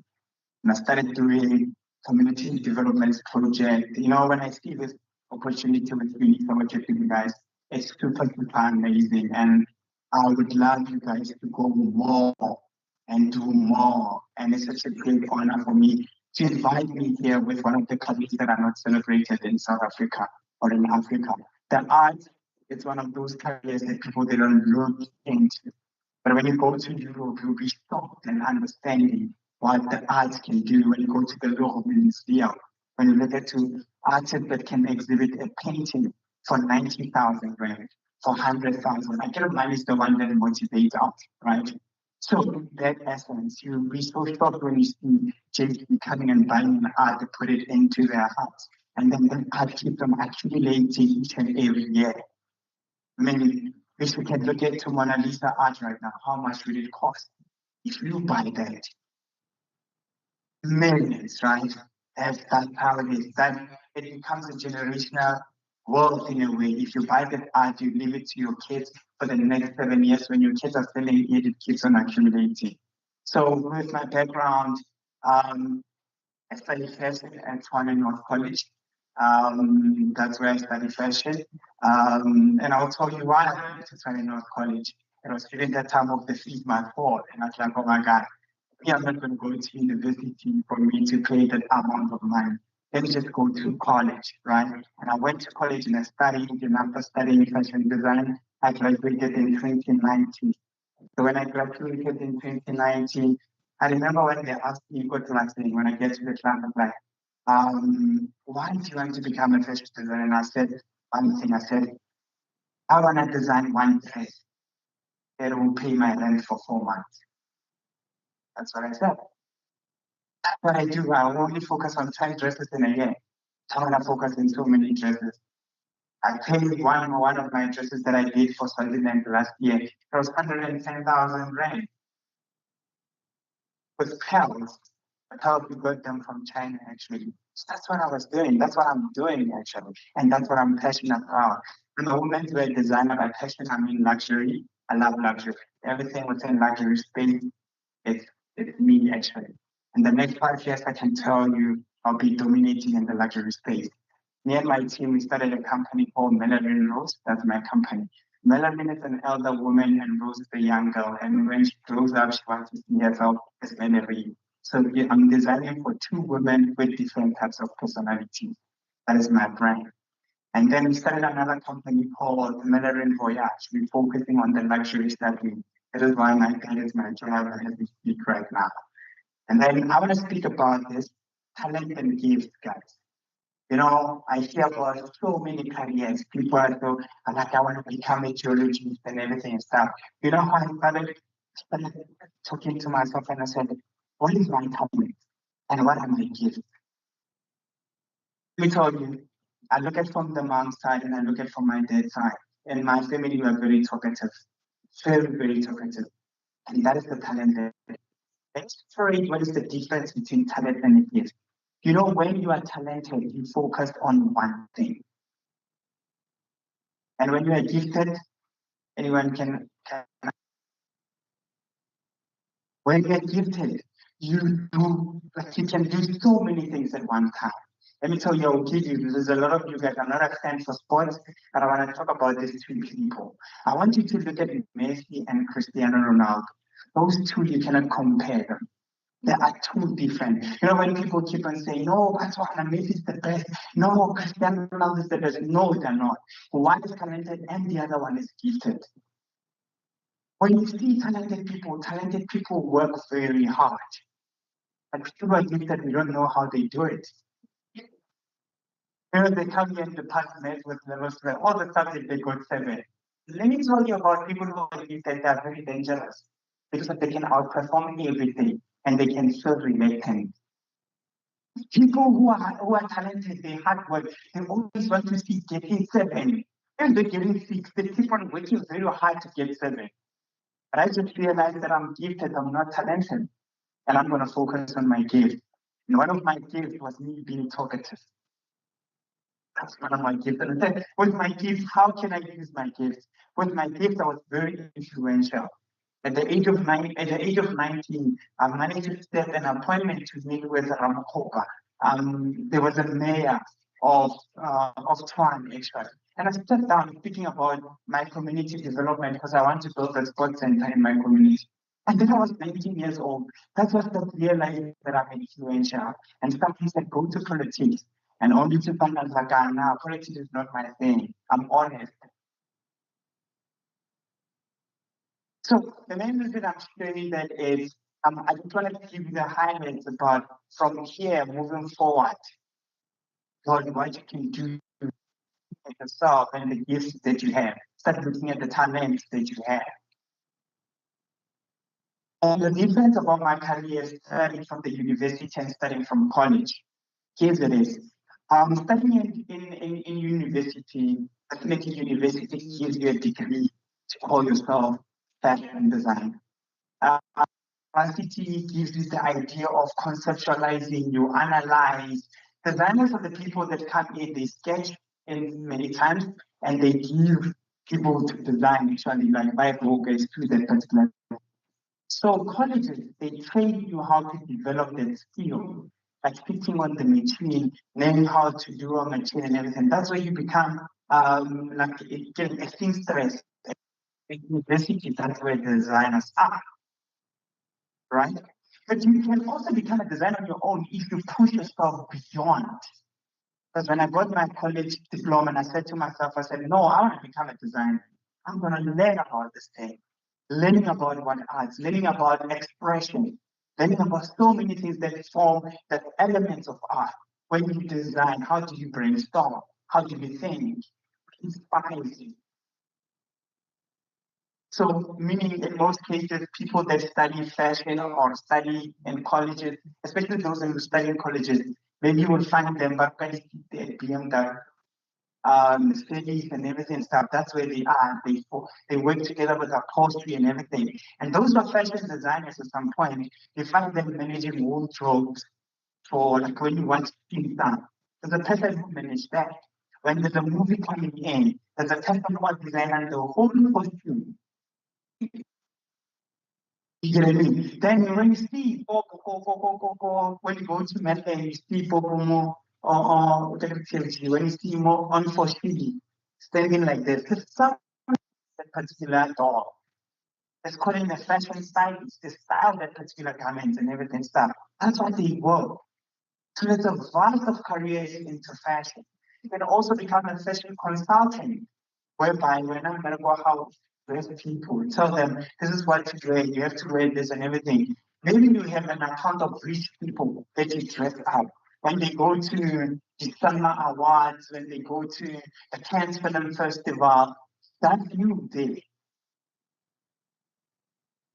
I know it's exciting because you get to be invited and talk events and everything, but there's another aspect into it. If you don't have the talent, you need to work very hard about it.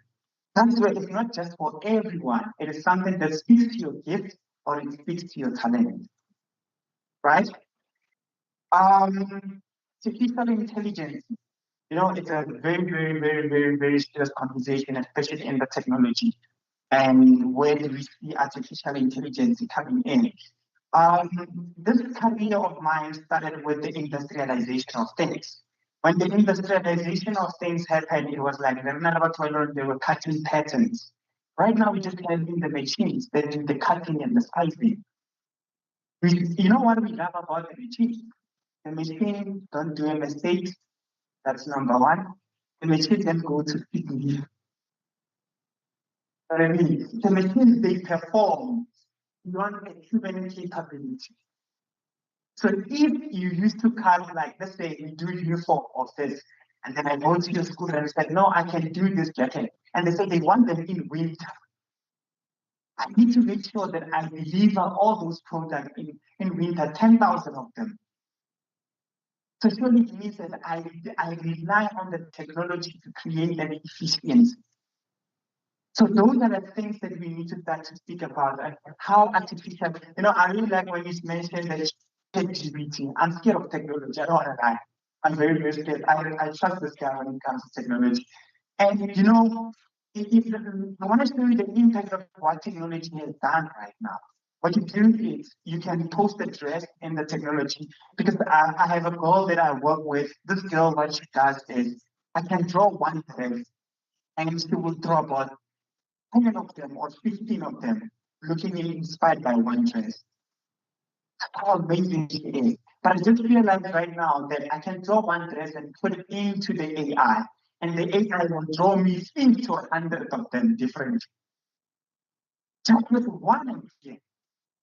That's where the AI is going, giving us the ability to imagine.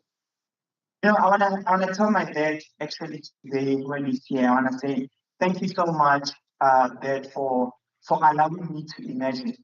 One thing about me is I'm coming from a family that allowed me to imagine. With imagination, I've managed to achieve so many things that I could never. You know how painful it is as young people that we cannot imagine ourselves being different. From today, someone spoke about dreams. I'm not sure that you need and everything stuff. I will say what? I will say you need to have imagine. Imagine yourself. You know, when I was in the college, when everyone was speaking about fashion and everything, now let me imagine that I want to design one dress that will pay my rent for the 4 months. Let me tell you, little did I know that I'll be able to showcase an entire, in the whole, actually the whole 12 countries actually where fashion has been taken into consideration. That's a privilege, and I'm still achieving it. I'm still pursuing this dream and everything. It was such a great honor. COVID-19, when COVID-19, in some time, the career that you choose, they will require more than just education. You as an individual. They will require your strength. They will require prayer. And they will require more knowledge in them. I was doing a charity event in my community and for the orphan kids, actually. So when I did it, people came in and everything. Sorry, Miss Kagiso, we can't hear you. You're not very audible. And just a gentle reminder of time, because we need to also allow for Q&A. So we literally have 5 minutes left. It's 5 minutes left of the Q&A. Yes, so if possible, please start wrapping up, and then we'll open about 3 minutes for Q&A. Thank you. Okay. But yeah, if you're looking forward to study fashion, there are schools where you can study. Number one university, it's UJ, University of Johannesburg, TVT, that's where you can study fashion that I know, which is those are government, you can get NSFAS into it, and the other institution like colleges, Tshwane North College, that's where you can study fashion. In Tshwane North College, you study for about 3 years, if I'm not mistaken. And in the university, you're going to study for 4 years. And there's other private institutions like myself or London Fashion School. That's where you pay a lot of money, like 110,000. You get what I mean? So, but it's a private institution. So yeah. One last thing that I want to wrap is to give more of an inspiration. As we speak right now, starting from next month, I'm no longer going to be running around or be at the studio. I'll be showcasing in Milan. Showcasing in Milan for the very first time in September. And I had the privilege to showcase in Paris for 3 years, actually. I've been called by the SADC region to represent the SADC, South Africa, Zimbabwe, Lesotho, and everything. And then I had the privilege to showcase at the Ritz Hotel in Paris. So yeah, and where I get inspiration again, I get inspiration about women. Women inspires me. I get inspiration about luxury. I watch BBC lifestyle, wherever like hotels and everything, they form part of my inspiration. Yeah, and we can see the Q&A. Okay, thank you so much, Kagiso. I mean, just to sum up what you said, literally passion, confidence, entrepreneurship, and drawing inspiration from women, from shows, from the magazines and so forth. Yeah. So I'm quickly going to open, due to time constraints, maybe just allow 2 people, so one from Sunnyside and one from Ekurhuleni, for questions, and then we'll take a body break, and then we'll allow our next speaker on board. So I do apologize, we are running behind time, but yes, we will have somebody speaking for marine studies. Any questions from the Sunnyside campus? Yes, Lesego? Great rising to the hospital again. To ask, my dabble in the arts faculty. That's I think classical music. So I wanted to ask what's your advice on that one? Sorry, you repeat the question again? I wanted to ask what advice would you give when it comes to classical arts since you deal in the arts faculty? It's not my field that much, that one music actually, but I can try give given advice. I felt like when you're in the like classical music, I feel like this concept that also takes place where you can create a networking by starting to attend those events. Because me, before being in fashion, I used to go to fashion weeks. And I started my internship at African Fashion International, Dr. Mutsire, when I was 19, actually. That's what I started doing my internship. So I think the idea is position yourself where you want to be, and that will assist you and get more information.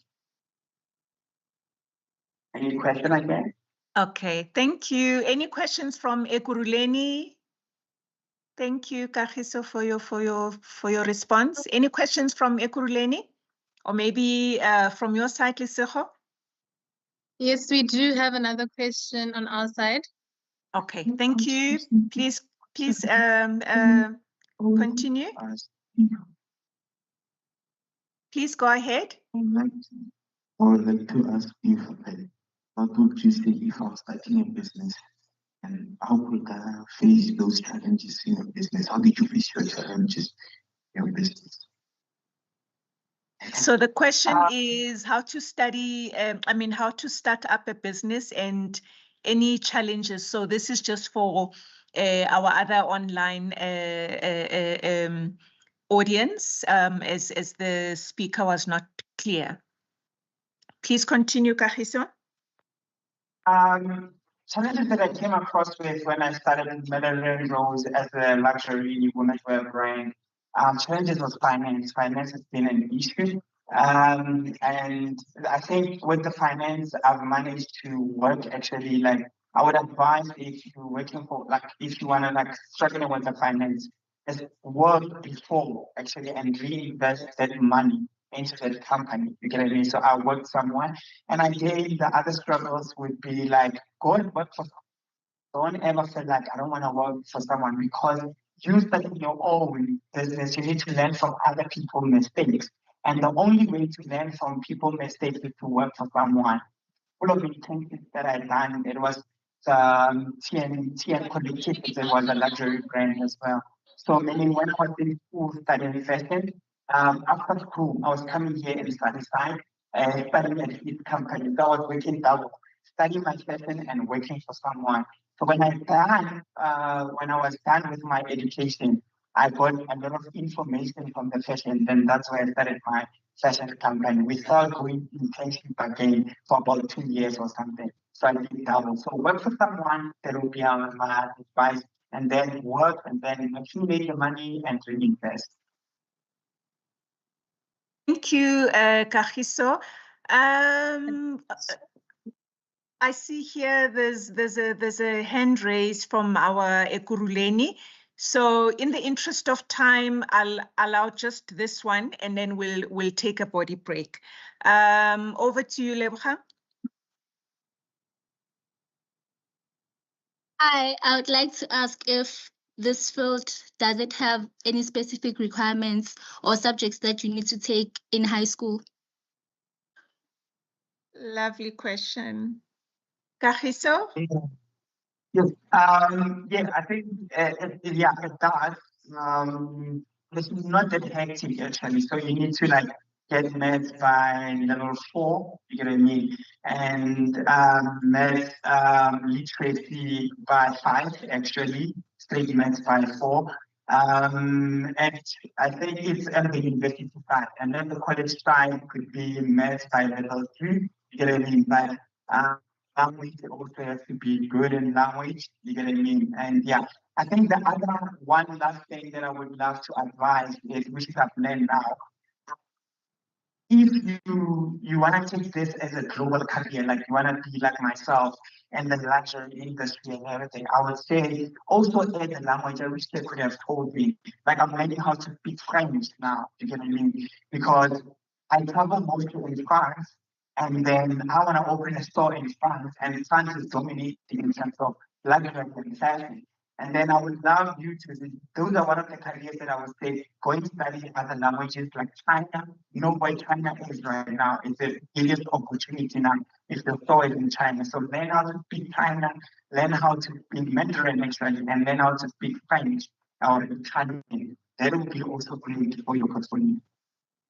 Thank you. Wow, that's very, very valuable information. Thank you so much, Kagiso. Kagiso, if possible, if you can have maybe have Lesego type in your contact details on our meeting chat, and I'm sure the learners would love to get hold of you, whether through social media or your email address. You've provided such valuable information, and thank you so, so much. Now, in the interest of time, ladies and gentlemen, I feel bad because already I tentatively said 11:20, but we cannot really, refuse such valuable information.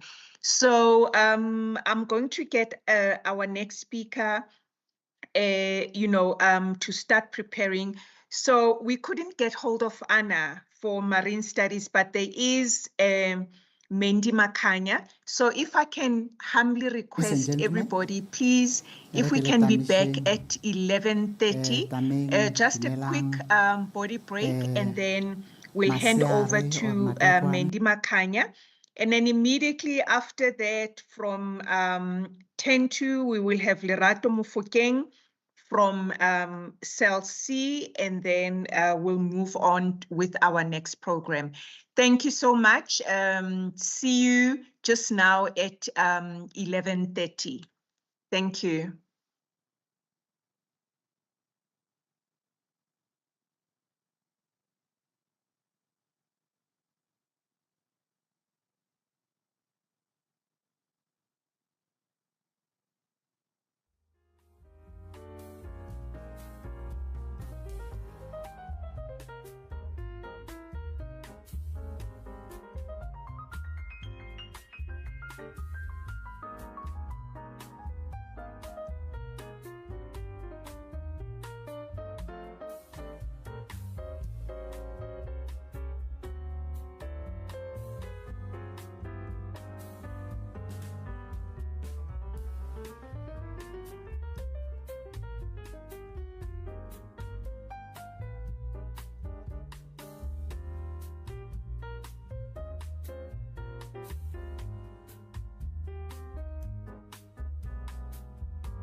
Welcome, welcome, welcome back.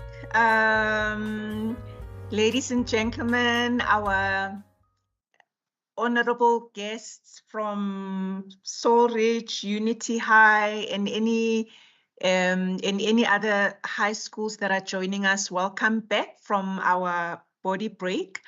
I would love to welcome Mandy Makanya. So earlier on, I was very excited, and I'm still very excited to be introducing a speaker on marine studies, because this is something that is not very, popular. So without taking too much time, I'm going to hand over to Mandy Makanya, and then afterwards we'll have a Q&A session, and then at 11:50, we'll welcome our next speaker. Thank you so much. Mandy, are you ready for us? Yes, I am. Thank you so much. Just to say good morning, ladies and gentlemen and colleagues. It's just to show my face so that you see that you are, it's a real person behind the mic.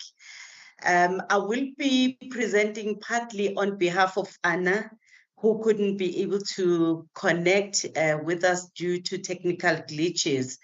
But also I will also share some information on marine studies. Thank you.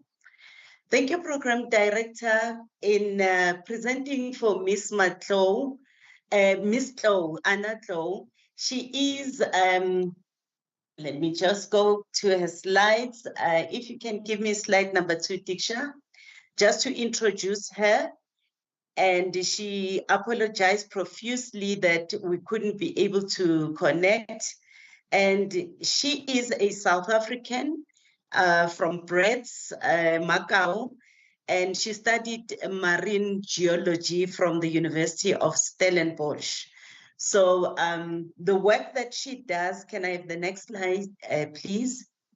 She's currently based in China, where she is working for a marine mining company, where they spend most of their time in deep sea mining.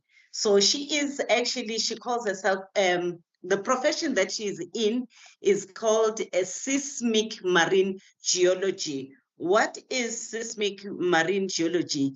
It is related to earthquakes and vibrations of the earth and its crust. So as a seismic geologist, her study is studying the rocks that are under the sea, that are down in deep sea. So her role as a seismic marine geologist, she used seismic methods to study underwater geological features such as sediments, rocks formations, and fault lines. And her primary task, it is to conduct seismic surveys, analyze data to understand subsurface geology, and study the impact of the tectonic activities under the world. What does that mean? If you look at the picture on the slide, so you will wonder that is that all that they do is just to study the rocks and what is there for people outside the sea. So the whole idea is to study the gems that are found in the sea. So the world at sea, it's just like the land. Just as we mine the gold, diamonds, and other valuables that are found under the world, under the earth, or let me just say under the soil, is to get the wealth. It's to get those gems for the use of those who want to use. They do that in the sea. There's still diamonds that are found in the sea. There are pearls. There are lots of rocks that are found in the sea. So that, the next slide. Can I have the next slide? So whilst we are waiting for the next slide, I just want to explain the picture on the far left and the one on the middle and on the right.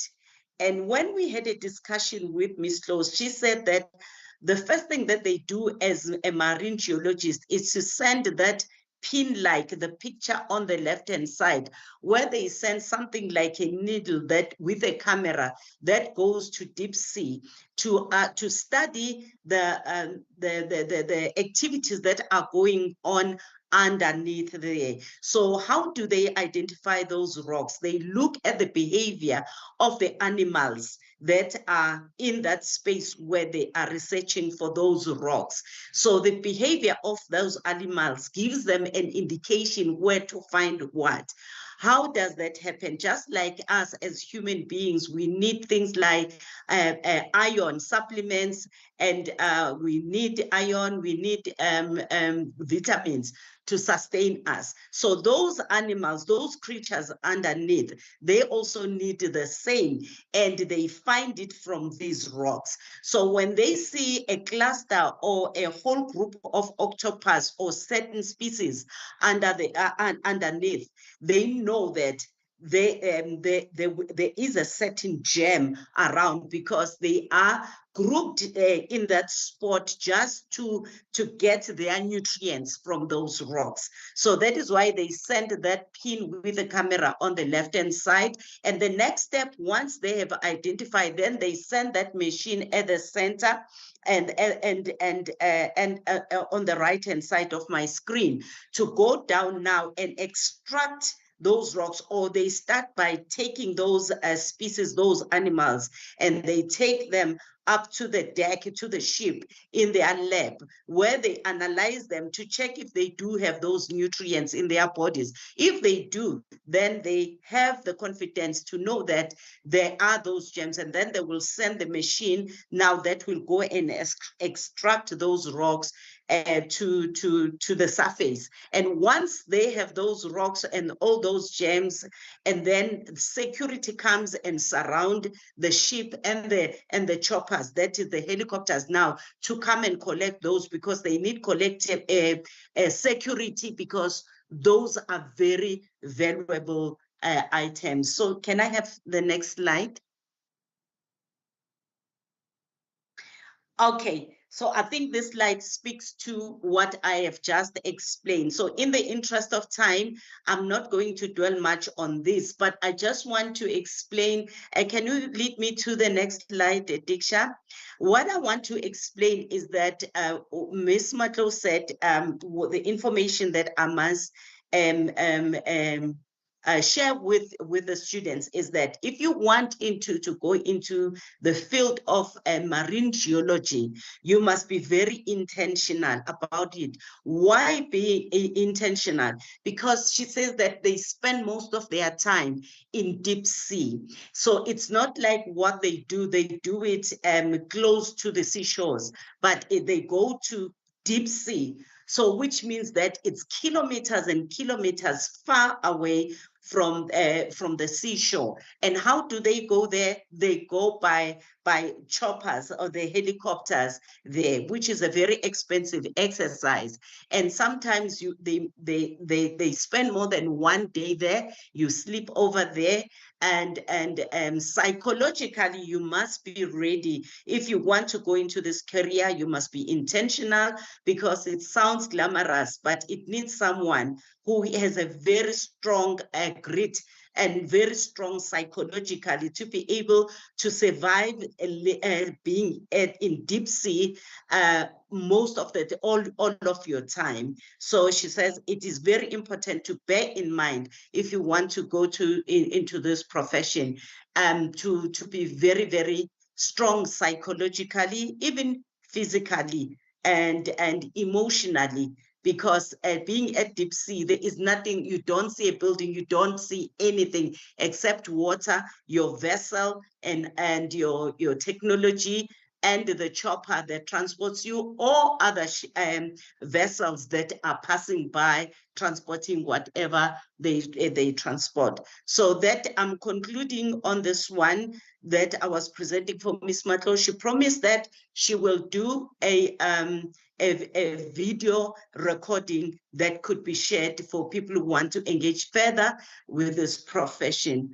Okay, now, be that as it may, now I just want to simplify it now in terms of now the broader marine careers.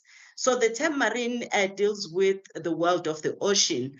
So as I have explained that in the case of Ms. Chloe, she works in the sea. So it belongs to everyone and is an essential life support ecosystem.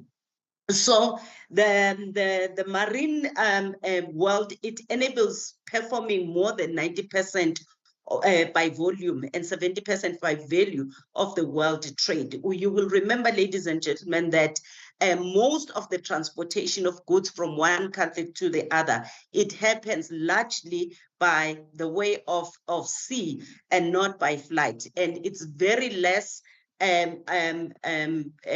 the goods that are transported by air are less in percentage and volume, comparatively speaking, to those that are transported by sea. So a career in marine studies, it's essential because there's a lot of activity going on in the sea. Can I have the next slide? So the sea is a land on its own. So whatever that is happening inland, it is happening in the sea. So business runs in the sea. There is leisure. When we go to hotels and travel to other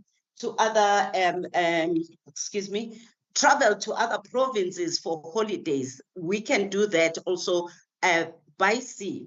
So that is why we have MSc, those people who will say, I'm going to Durban, I'm going to take MSc to Mozambique or to Cape Town or overseas. So it happens by sea. Business happens by sea. You order your items from Temu or from Shane, your items are transported by sea. But also, as in the case of Ms. Chloe, there is mining that goes on. As much as in Rustenburg, we find mines, and all over South Africa, all over in the world, inland, there are mines there is mining that is taking place at sea. There is also research that is taking place at sea. Can I have the next slide? Can I have the next slide?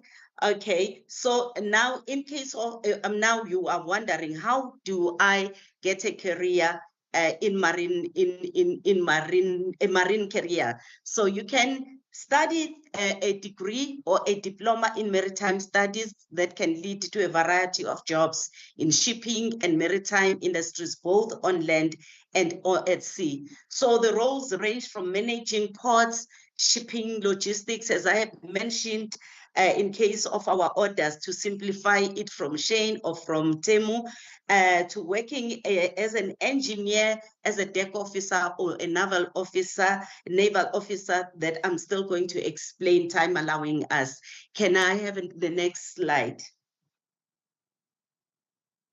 Okay, so on-board ship jobs. What are the on-board ship jobs? Let's say now you are working in a ship. What are the examples of jobs that you can do in a ship? So there's a job as a deck officer. That it means that you are responsible for navigating the ship and maintaining it and ensuring safety of the ship. So also engineers have a space in maritime field. All types of engineers are needed in maritime. Whether you are an electrical engineer, whether you are a mechanical engineer, just to maintain and repair the ship's engines and machinery of the ship. And one of the careers that is actually a scarce skill and required in the marine world, it is the mechatronics, which is a degree that is a combination of mechanical engineering and electronical engineering. And as universities like Stellenbosch, UCT, they offer mechatronics. I think UP as well. So another job that you can do as an on-job, on-board job, it's being a crew member. Excuse me. It's being a crew member, which includes roles like deckhands and ordinary seamen who assist with various tasks on the job. It can be like cleaning, or it can be like doing handyman work as a seaman. So another one, it can be a marine mechanics, which I have alluded to in terms of engineering. Can I have the next slide, please? Can I have a next slide, Diksha? Okay, land-based jobs could include being a port manager. What is a port manager? A port manager is a person who oversees the operations of the port.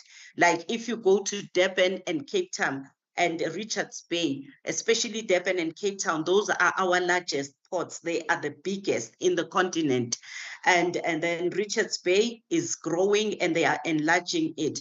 So if you are a port manager, so it means that you manage and oversee the operations of the port, including the cargo handling and passenger services and security as well, working in collaboration with our South African Navy, which is responsible, and sea police, that is SAPS, but SAPS that operates at the sea and at the ports. Because remember, as much as we have crime inland, there is crime in the sea as well. There are hijacks, there are thieves, those who steal the resources at sea. As I've been talking about Ms. Chloe, who is a researcher, and they extract those gems from deep sea. There are also thieves who want to do that to extract valuable resources in our sea. So there must be security at sea. Actually, you can join the SAPS and be a marine police as well, or you can join the Navy for that reason. Logistics and forwarding manager, that is about managing the movement of goods in those big containers that come from different countries. That is managed by the logistics manager and logistics people, and you can study transport, economics, and logistics at a university or a university of technology. Maritime consultants who provide expertise in areas like ship design, naval architects. We have those who design the vessels, and those who repair, ship brokers and ship managers who must manage the operations within the ship and make sure that maintenance is properly done. Can I have the next slide? Mandy, if I can remind you of time. Okay, I'll rush over, and okay, I'm almost done, I think. Yes. Okay, the other roles, okay, besides the business side of marine careers, so there are biologists who are doing research, and administrators. Okay, let me just skip this slide in the interest of time. And let me summarize, Diksha, if I could, because time is against us. Let me summarize and also say that one can say that it looks like the marine careers are only focused on people who are in the STEM side, which is science, engineering, and technology. That is not true. Yes, the operations and the management of the vessels, they are looking for those technical skills and people who can go into the scientific route of marine careers. But also there is space for people within humanities. There is space for everyone. First of all, for the operation of the marine field, there must be human resources. That is space for people who are in human resources. There is marketing, there is law, because there is marine law, and this is you can study at the University of UKZN for that. But also for chefs, because in those vessels, chefs are needed, whether it's for leisure or whether it's for scientific purposes or for business where it's transportation of goods. Chefs are required. So there is more room for everybody. It's a matter of knowing and understanding the field of the marine field, and then check where you can fit in. So can I have the slide on where one can study for marine careers if you just want specifically to go on formal careers? So you can study at CPUT, which is based in Cape Town, or you can study at DUT, that is specifically for maritime studies. Or UKZN, they also have maritime law, if you are interested in the legal side of maritime field. And at False Bay TVET College as well, and Berea College Group, which is based in Durban and Cape Town, and through the South African Navy, that is if you want the security side of it. What is beautiful about the Navy is that you can go as far as becoming a captain if you want to be inside the deck. Where you join the Navy, you go through their training if you qualify and you are within their age limits. And then you go and train as a soldier. You are trained as a soldier first, and then you choose which field in the maritime, that is the Navy now, that you would like to see yourself, whether it's administrative or as a chef or as a technician or as an engineer, and the government takes care of your education in that case. And I think this is my last slide. Yes, please, we need to start wrapping up. So thank you, ladies and gentlemen. Wow, thank you so much. Miss Mendi Makanya, I wish this presentation took place many years ago when I was still in high school. Wow, there are so many opportunities. So if I know we're already behind time. Themba Nkosi, our next presenter, is waiting. But if I can just humbly request maybe allow two questions from the floor, because this is so interesting, and I think I doubt if there isn't anybody who is keen on asking you a question. So from the sunny side, are there any hands up? And then I'll also allow from the Ekurhuleni section. Any questions, Lebu, Lesego? Yes, Lesego, please continue. Please go ahead. Studying here before you from Solvich Unity School, I would like to ask if more and more people indulge in marine work, could it possibly uplift the South African economy? Ms. Makanya, did you hear that? He was not audible enough. I didn't catch him. Can he phrase the question again. I didn't get the last part of the question. I stand to be corrected, but I think you said focusing on marine studies, is it something that can uplift the South African economy?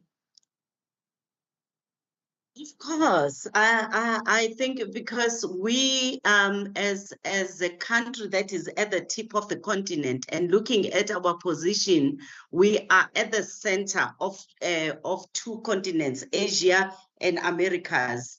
So we are a stopping station going to the east or going to the west. So if anything, I think we need to expand our ports, because the traffic that is at our ports is unbelievable. So for our economy, it is good. So we need to expand, and that is why our government is working on enlarging Richards Bay, because Cape Town and Durban ports are overflooded with traffic that is either transporting goods for us or as a station, a halfway station between the East and the West. Wow, and Europe, yes. Okay, awesome. Thank you. Thank you, Lena, for a very, very valuable question. Lebo, from your side at Ekurhuleni, do we have any question? Any questions from Ekurhuleni? Lesego, maybe one more. We can take one more, and then we'll hand over to Mr. Themba Nkosi.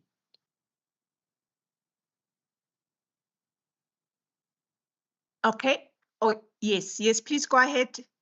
I see here. Yes, please go ahead. She's just making her way to the front.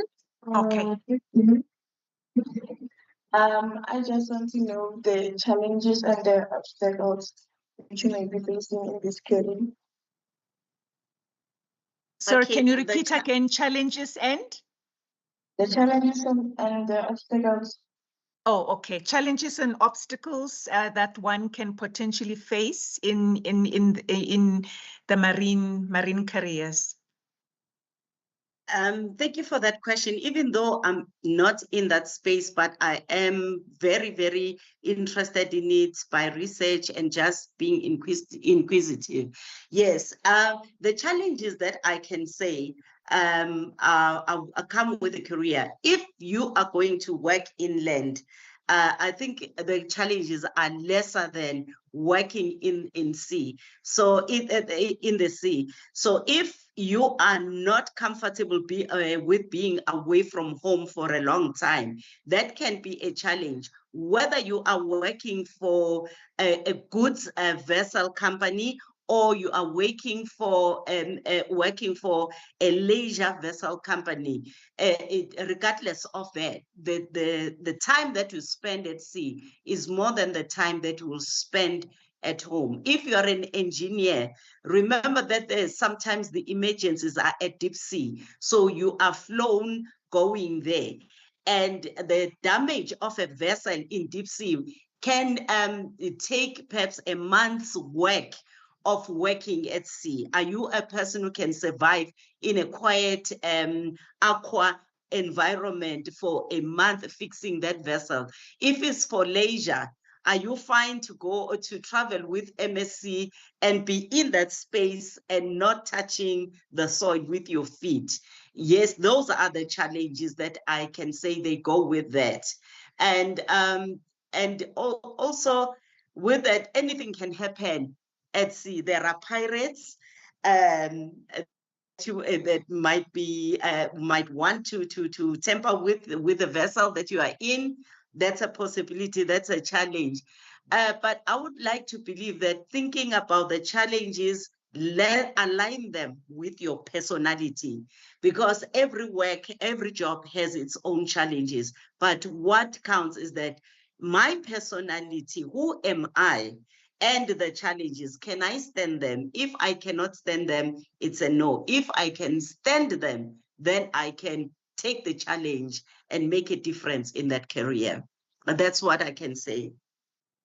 Wow, thank you. Thank you so much, Mandy. That is so informative. And I think not forgetting the fact that, you know, at sea, the cabins are very small. So if you are used to a spacious room and now you are confined to a very small space, that can also be a challenge. Ms. Mandy Makanya, I would like to thank you so much with all that valuable information. And we wish you and Anna all the best, especially Anna with such an interesting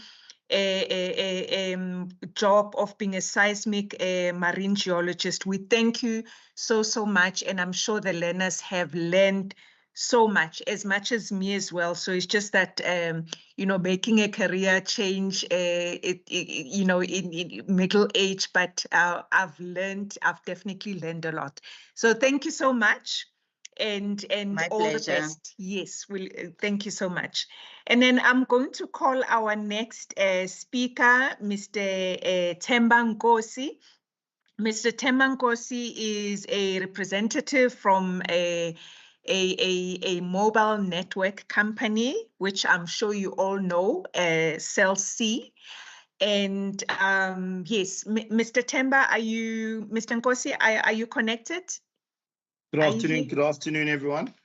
Good afternoon. Thank you so much for joining us. So I'm going to hand over, and just in the interest of time, we've got 20 minutes, and hopefully at least you'll give us plus minus about 5 minutes, you know, for Q&A. Thank you so much, sir. And then over to you. Thank you very much. Thank you very much. So I'm going to go very fast because I presume there will be a lot of questions that will come out of this. But yes, my name is Themba Nkosi. I'm currently the prepaid manager for Cell C, looking after Gauteng South.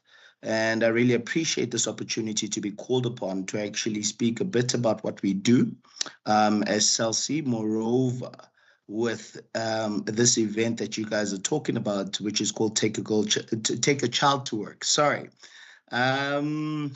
Most of you guys, I'm speaking to the learners now, might not be aware, but Cell C was actually the first people to actually start up with this Take a Child to Work. In those days, it was called Take a Girl Child to Work. So a couple of years ago, this is about 23 years back when they started this initiative, and they were taking girls on a day to actually shadow mentors and see what other careers are out there. A couple of years ago, Cell C then decided or came to the realization that Take a Girl Child to Work excluded the boy child. So we came up with something called C Youth. And this is what I'll be talking around, C Youth in particular right now, because it encompasses all careers, even all the careers that actually exist within the telecommunication spaces. But it is so vast that it covers doctors, everything that you might think of. So if you guys can give me a moment, let me quickly share the website, which I'm happy for all of you guys to actually, at the end of this presentation, to actually go onto this website and register yourselves there, and you'll have fun with this platform. Can everybody see my screen? Yes, we can. Right. As you can see, we've repositioned Take a Girl Child to Work. There's the website. It's cuyouthbycellc.co.za. We obviously have that link which you guys are busy talking about right now, which is Take a Child to Work. And I think it's quite a fantastic platform. Moreover, you being introduced at this early age to go on and explore what you can do. But our website right now is actually the go-to tool to assist you guys to step up to the next level. I'll start off just with a small run through of what this See Youth platform contains and what you can do on it, and actually what gains can you guys have if you guys take this journey with us and log in, register with us, and see what possibilities you guys could achieve. I'd like to start off with a small little video just to welcome you guys. Let me know if you guys can hear the sound.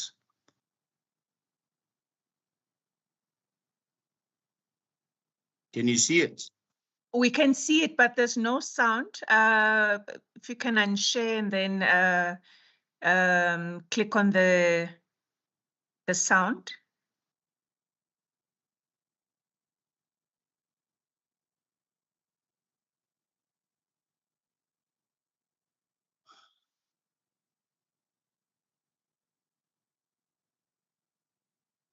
Right. It's actually a welcoming video, which can be found on the homepage. When you scroll down, it just welcomes all the individuals to this platform. I'll just leave it for the students to actually go explore and listen to and watch, but really it's a fantastic video that could change their lives. What does the SALC Youth platform offer? You can go to the explore menu, where you can also find the career aspect of it. Here under careers, we've got two very distinct things that we can do here. Here, the first thing that you can do, you can apply for the Take a Child to Work program. And this platform is actually for both the business partners that would like to have a child come shadow them, as well as for the students themselves to register for any opportunities at any point in time. So previously we had one specific day where we was dedicated to take a girl child to work, but on this platform, it's open 365 days a year. So at any point in time, when you guys go register as students on this platform, you go to the Take a Child Work site, and then you go to this section where it says go to a Workday, and we will try and match you guys with one of our partners, which would obviously register on host a Workday, and see if you guys can't link you guys, and you can go share a day of experience being mentored in the career path that you'd like to take. Under this career section as well, we've got another section called Career Path. So this Career Path section helps you guys to understand each and every parts that are there. We've got from communications. Something happened to my screen. We've got communications, agriculture. So basically a lot of industries that you might think of exists here, and we try to see if you are a fit for this industry. There are quizzes that are there that will assist you in understanding if you are a right fit. We've also got career counseling that's available on the platform as well. So I think it's quite pivotal at this point in time, at this age that you guys are at, to start engaging with this platform and see what can you get out of it. Still, when we go to explore, we all know that we do have some of us that will try to take on an entrepreneurial shape and want to go the entrepreneurial way. We've also got something for you as well. This, we've linked up with a company called Prime Star, and it's a program called Step Up to Startup. Here, it basically helps you guys to either carve your business plan, and I'll go here. So it carves your business plan, helps you build a team, and also understand the financial benefits. We try and ensure that you are set to actually uplift your communities wherever you're from. This is a platform for all entrepreneurs to actually come and work into and see what is it that they can get out of this section of See Youth. We're trying to really uplift all the youths at all angles, all corners, and that's why it's such an easy system. There's no Einstein work that you need to do. All you need to do is go See Youth by SALC and do the registrations, log in, and Bob's your uncle. You've got everything at your hands. We've got a couple of tools as well that are available here. These tools are great tools because before I go anywhere, I know some of you guys might be looking for bursaries. We do have a section here which you can go and apply for bursaries for the grade 12s that are around. We've got a bursary section that you can just go into, go get a bursary. And even on this particular platform, we basically link up with a lot of companies out there that are willing to give out bursaries. And we just channel it to the specific application and profile of the student. We've also got, for those that want to start building their CVs, we've got a curriculum builder on this platform as well that can assist you to kickstart your career on the event that you want to start kickstarting your career. We've only got grade 12s right now, right? A grade 10s to 12, if I remembered clearly. But in the event whereby you still want to engage with CELSI, I could encourage all of you guys to go into the LinkedIn pages for CELSI and basically like the page and follow CELSI on LinkedIn. There's a lot that comes through. We've got vocational work that runs from June to July. There's bursaries there that you can also find there that are always communicated on time. Just to take you through a few events that we've done as CELSI, See Youth, we've basically taken kids to workshops. We've had career days that we host in different schools. We do campus activations. We're going to campuses, teach all the students there in campuses. So there's a lot of things that we do. We work well with Tomorrow Trust, which assists us with the bursaries, and the Prime Stars, which also assists us with some of the learning capabilities. We sometimes even do have some extra lessons that are offered to grade 12 learners free of charge if you register with this platform that is run by Prime Stars to help you accelerate in terms of your preparing for your final examinations at the end of the year, as well as that entrepreneur program that they've got that's run through the Prime Star platform. So it's actually a good investment for you to go to this website, log in and register and see what all you can get out of this. I didn't want to solely focus this into what CELSI offers as in terms of career paths, but once you are in this platform, you will find all the career paths that we do have. We've got anything from basic sales, all the way up to IT, all the way up to actually managing a network structure. So it's data analysis, it's vast. There's so many people in there. There's lawyers, there's law that you can do. So I didn't want to focus it solely in what we can offer, but give you guys the freedom to go into this platform and see anything and everything that's under the sun that you possibly would like to engage with. Yeah, so I'll close it at that. The next section on this would be the login and register, which I am happy and encourage each and every one of you guys to take the time today to log in and register.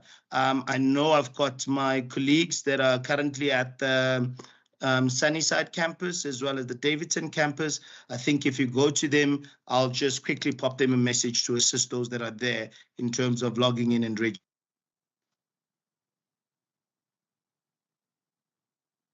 I'm through quite fast on this one. Hi, sorry, Themba, we lost you a little bit. Just after you've mentioned Ekurhuleni, there was a bit of a glitch, just to make you aware. All right, cool. No, all I was saying is that I've got my teams that are available at the Sunnyside campus as well as the Ekurhuleni Davidson campus. So should anyone that are physically at those campuses that want to log in, that want to register with the See Youth program, I'm happy for you guys to go to those tables and ask for assistance. The gentlemen that are there will gladly assist. Are there any questions?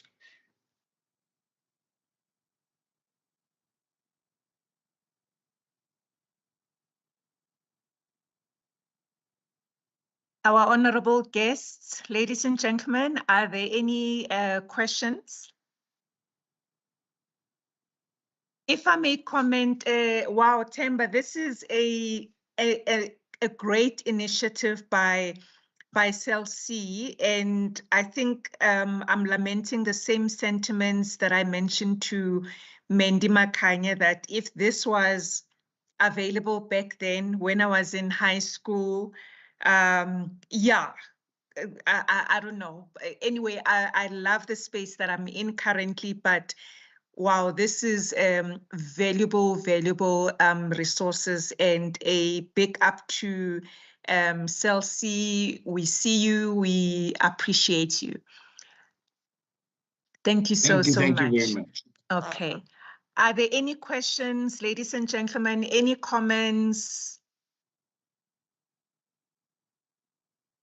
Yes, Lesego? Again. Yes, we can hear you.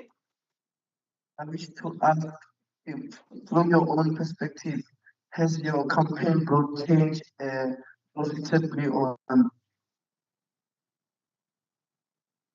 I didn't quite hear the question. I said, ever since you started your campaign, has it brought change profitably or hasn't? Has it brought change? Yes. Oh, yes, definitely. As we speak right now, we've got a number of internships that are currently within the building. We've got a number, there's a page I didn't show you. There are mentors already that are there. We've got a couple of grade, I think it's first year students, second year students, which we've been on this journey with since grade 9. But if you explore the platform, you'll see them, you'll be able to link up with them, and they can take you through the process. I don't know if you want me to show you where to find them, but they are there. Yes, please, if possible, yes, please. This is valuable information. I know, Okay. you know, we've got time constraints, but we are more here for our valuable guests, and they are learning a lot. So please go ahead and share.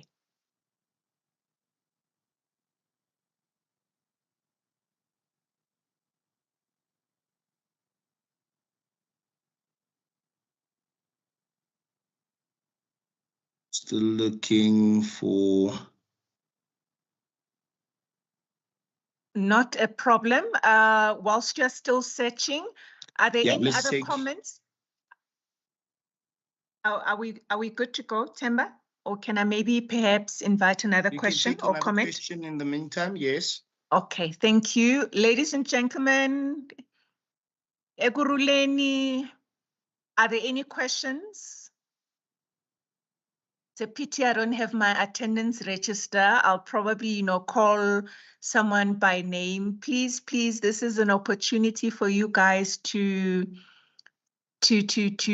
learn a lot, especially looking at such a beautiful initiative. Are there any questions, Lebu? Is there anybody raising their hands from your side? It looks like there are no hands. How about why? It's simple. They know what to do. Okay, awesome. I'm impressed. Right. No, that's good. Okay, guys, on the homepage, when you go to the homepage, you scroll down. You just scroll down. Then you go see the ambassadors. The ambassadors, you go view. And it'll tell you stories on the ambassadors. We've got Boipelo, Mohole, and it gives you a little short story about her. And you can see her, she's with us and funded by CELC actually. But it doesn't mean that all the learners that you find here are actually funded directly by CELC. Some of them might be funded by another partner, but we just become the hub in connecting you guys to the different funders that are out there. And we carry you as a CE Youth community and ensure that you've got all the tools and all the guidance and support that you might need through your journey. So they just put 4 up here, but there's quite a number of them. And majority of these, we've been on a journey with them since grade 9.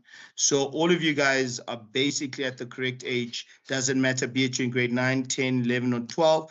You are all at the great stage to actually start this journey with us. So I encourage all of you guys to just go onto this platform, register, and see for yourself. I mean, they've got their little bios there that you can read upon. So yes, definitely there is value in this. We have seen a lot of kids. I mean, we've been doing this for 23 years, and we haven't stopped since then. So you can't do something that you're failing on. This is definitely a success. We've got a number of them in the building, shadowing in different departments. So yeah, you guys are all welcome to actually join here and see what possibilities you can get out of this. Wow, Themba, all I can say is wow. Shoo, this is such a great initiative, and I really urge each and every learner, each and everybody that is on this platform, if you know a child next door, please share, let this go viral. This is such valuable information. Mr. Nkosi, thank you so much. I don't It's even know only a what to pleasure. say. Yes, and looking forward to growth and more initiatives from you. From a personal perspective, I'll definitely be in touch. Thank you very so much. much. Thank you. you. Now we're moving on to our next item. And the next item is a poem and a candlelight for in honor of International AIDS Day. So even though it's not AIDS Day, but the reality, ladies and gentlemen, all of us, we are either affected or infected by HIV/AIDS. So we're just remembering those that we've lost and acknowledging those that are affected by this dreadful disease. So I'm going to hand over to Diksha, who will play a recording for us. Thank you, Diksha. Over to you.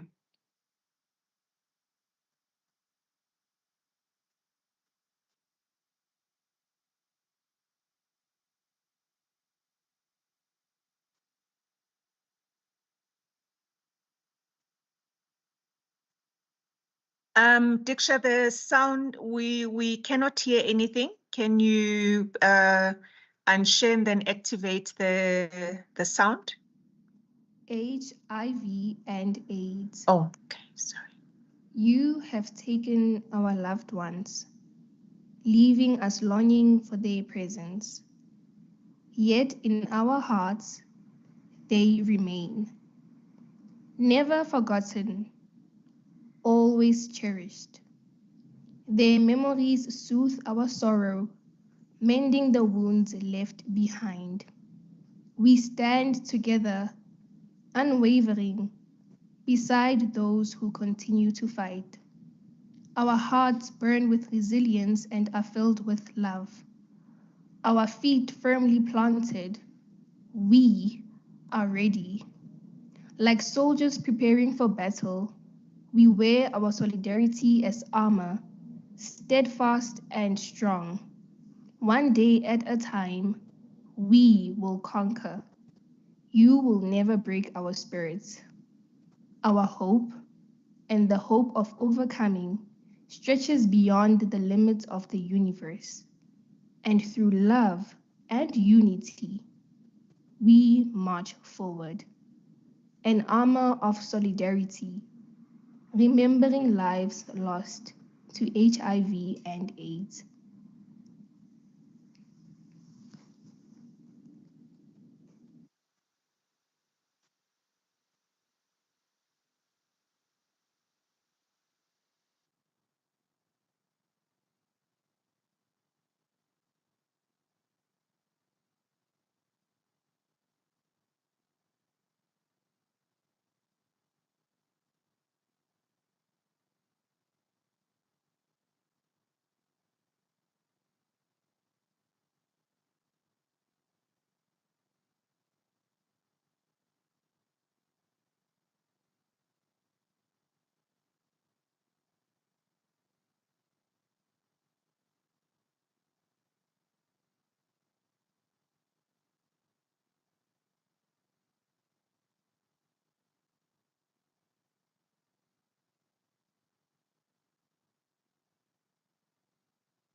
Oh, my apologies. Sorry, I wasn't even aware that I'm on mute. Yeah, I was just emphasizing that the poem, it was read by Ms. Tebagano Mokwakhe, and very, very important to remember those who lost their lives.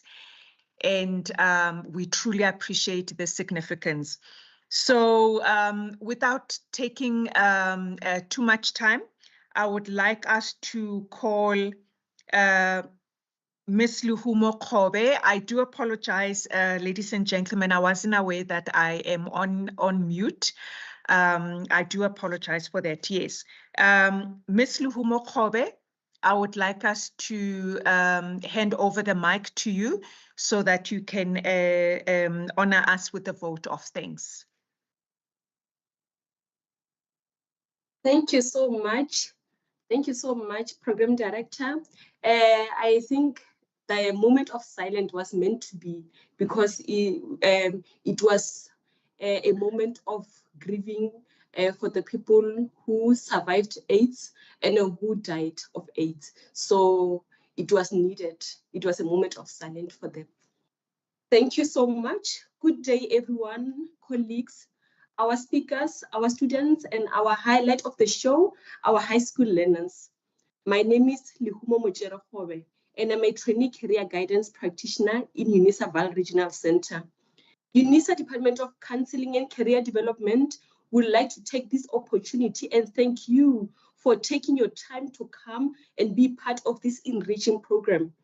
We believe that Take a Child to Work Day program reached the minds of our young upcoming professionals. We hope that this workshop has given our learners an opportunity to understand the importance of knowledge about a career one needs to pursue, to understand yourself first, to be aware of your strength, to follow your dream, and most importantly, to understand the process of reaching that dream. I would like to take this opportunity and thank our program director, Ms. Nomhle Ntuli, for being an amazing captain. You've always been an amazing captain, Ms. Nomhle. Your presence and energy really shined the room. You gave us all a feeling of ease and excitement for this day. Thank you, Ms. Musima Tefo, for giving us a warm welcome. You ensured that everyone, including the learners, felt welcome and ready to enjoy the wonderful program. And I would also like to thank Dr. Nunu Tipe for sharing with our learners on how to make informed career decisions, to teach us about our values, skills one needs to be aware of, so that we make correct choices. You reminded us that in order to choose a career of your choice, you need to know and understand yourself first.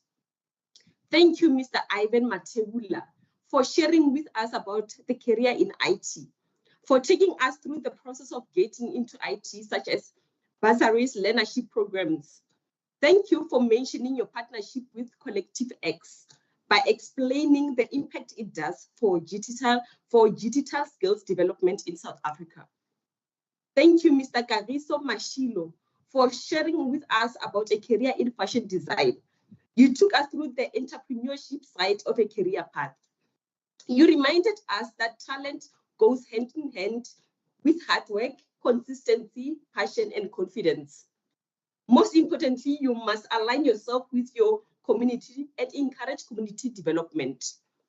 And thank you, Ms. Mendi Mahanya, for giving us the insight of the seismic marine geology, for taking us through the in-depth of a career in marine geology. Thank you for giving us the information about different marine career paths one can choose from, as well as the process of getting into the marine career studies.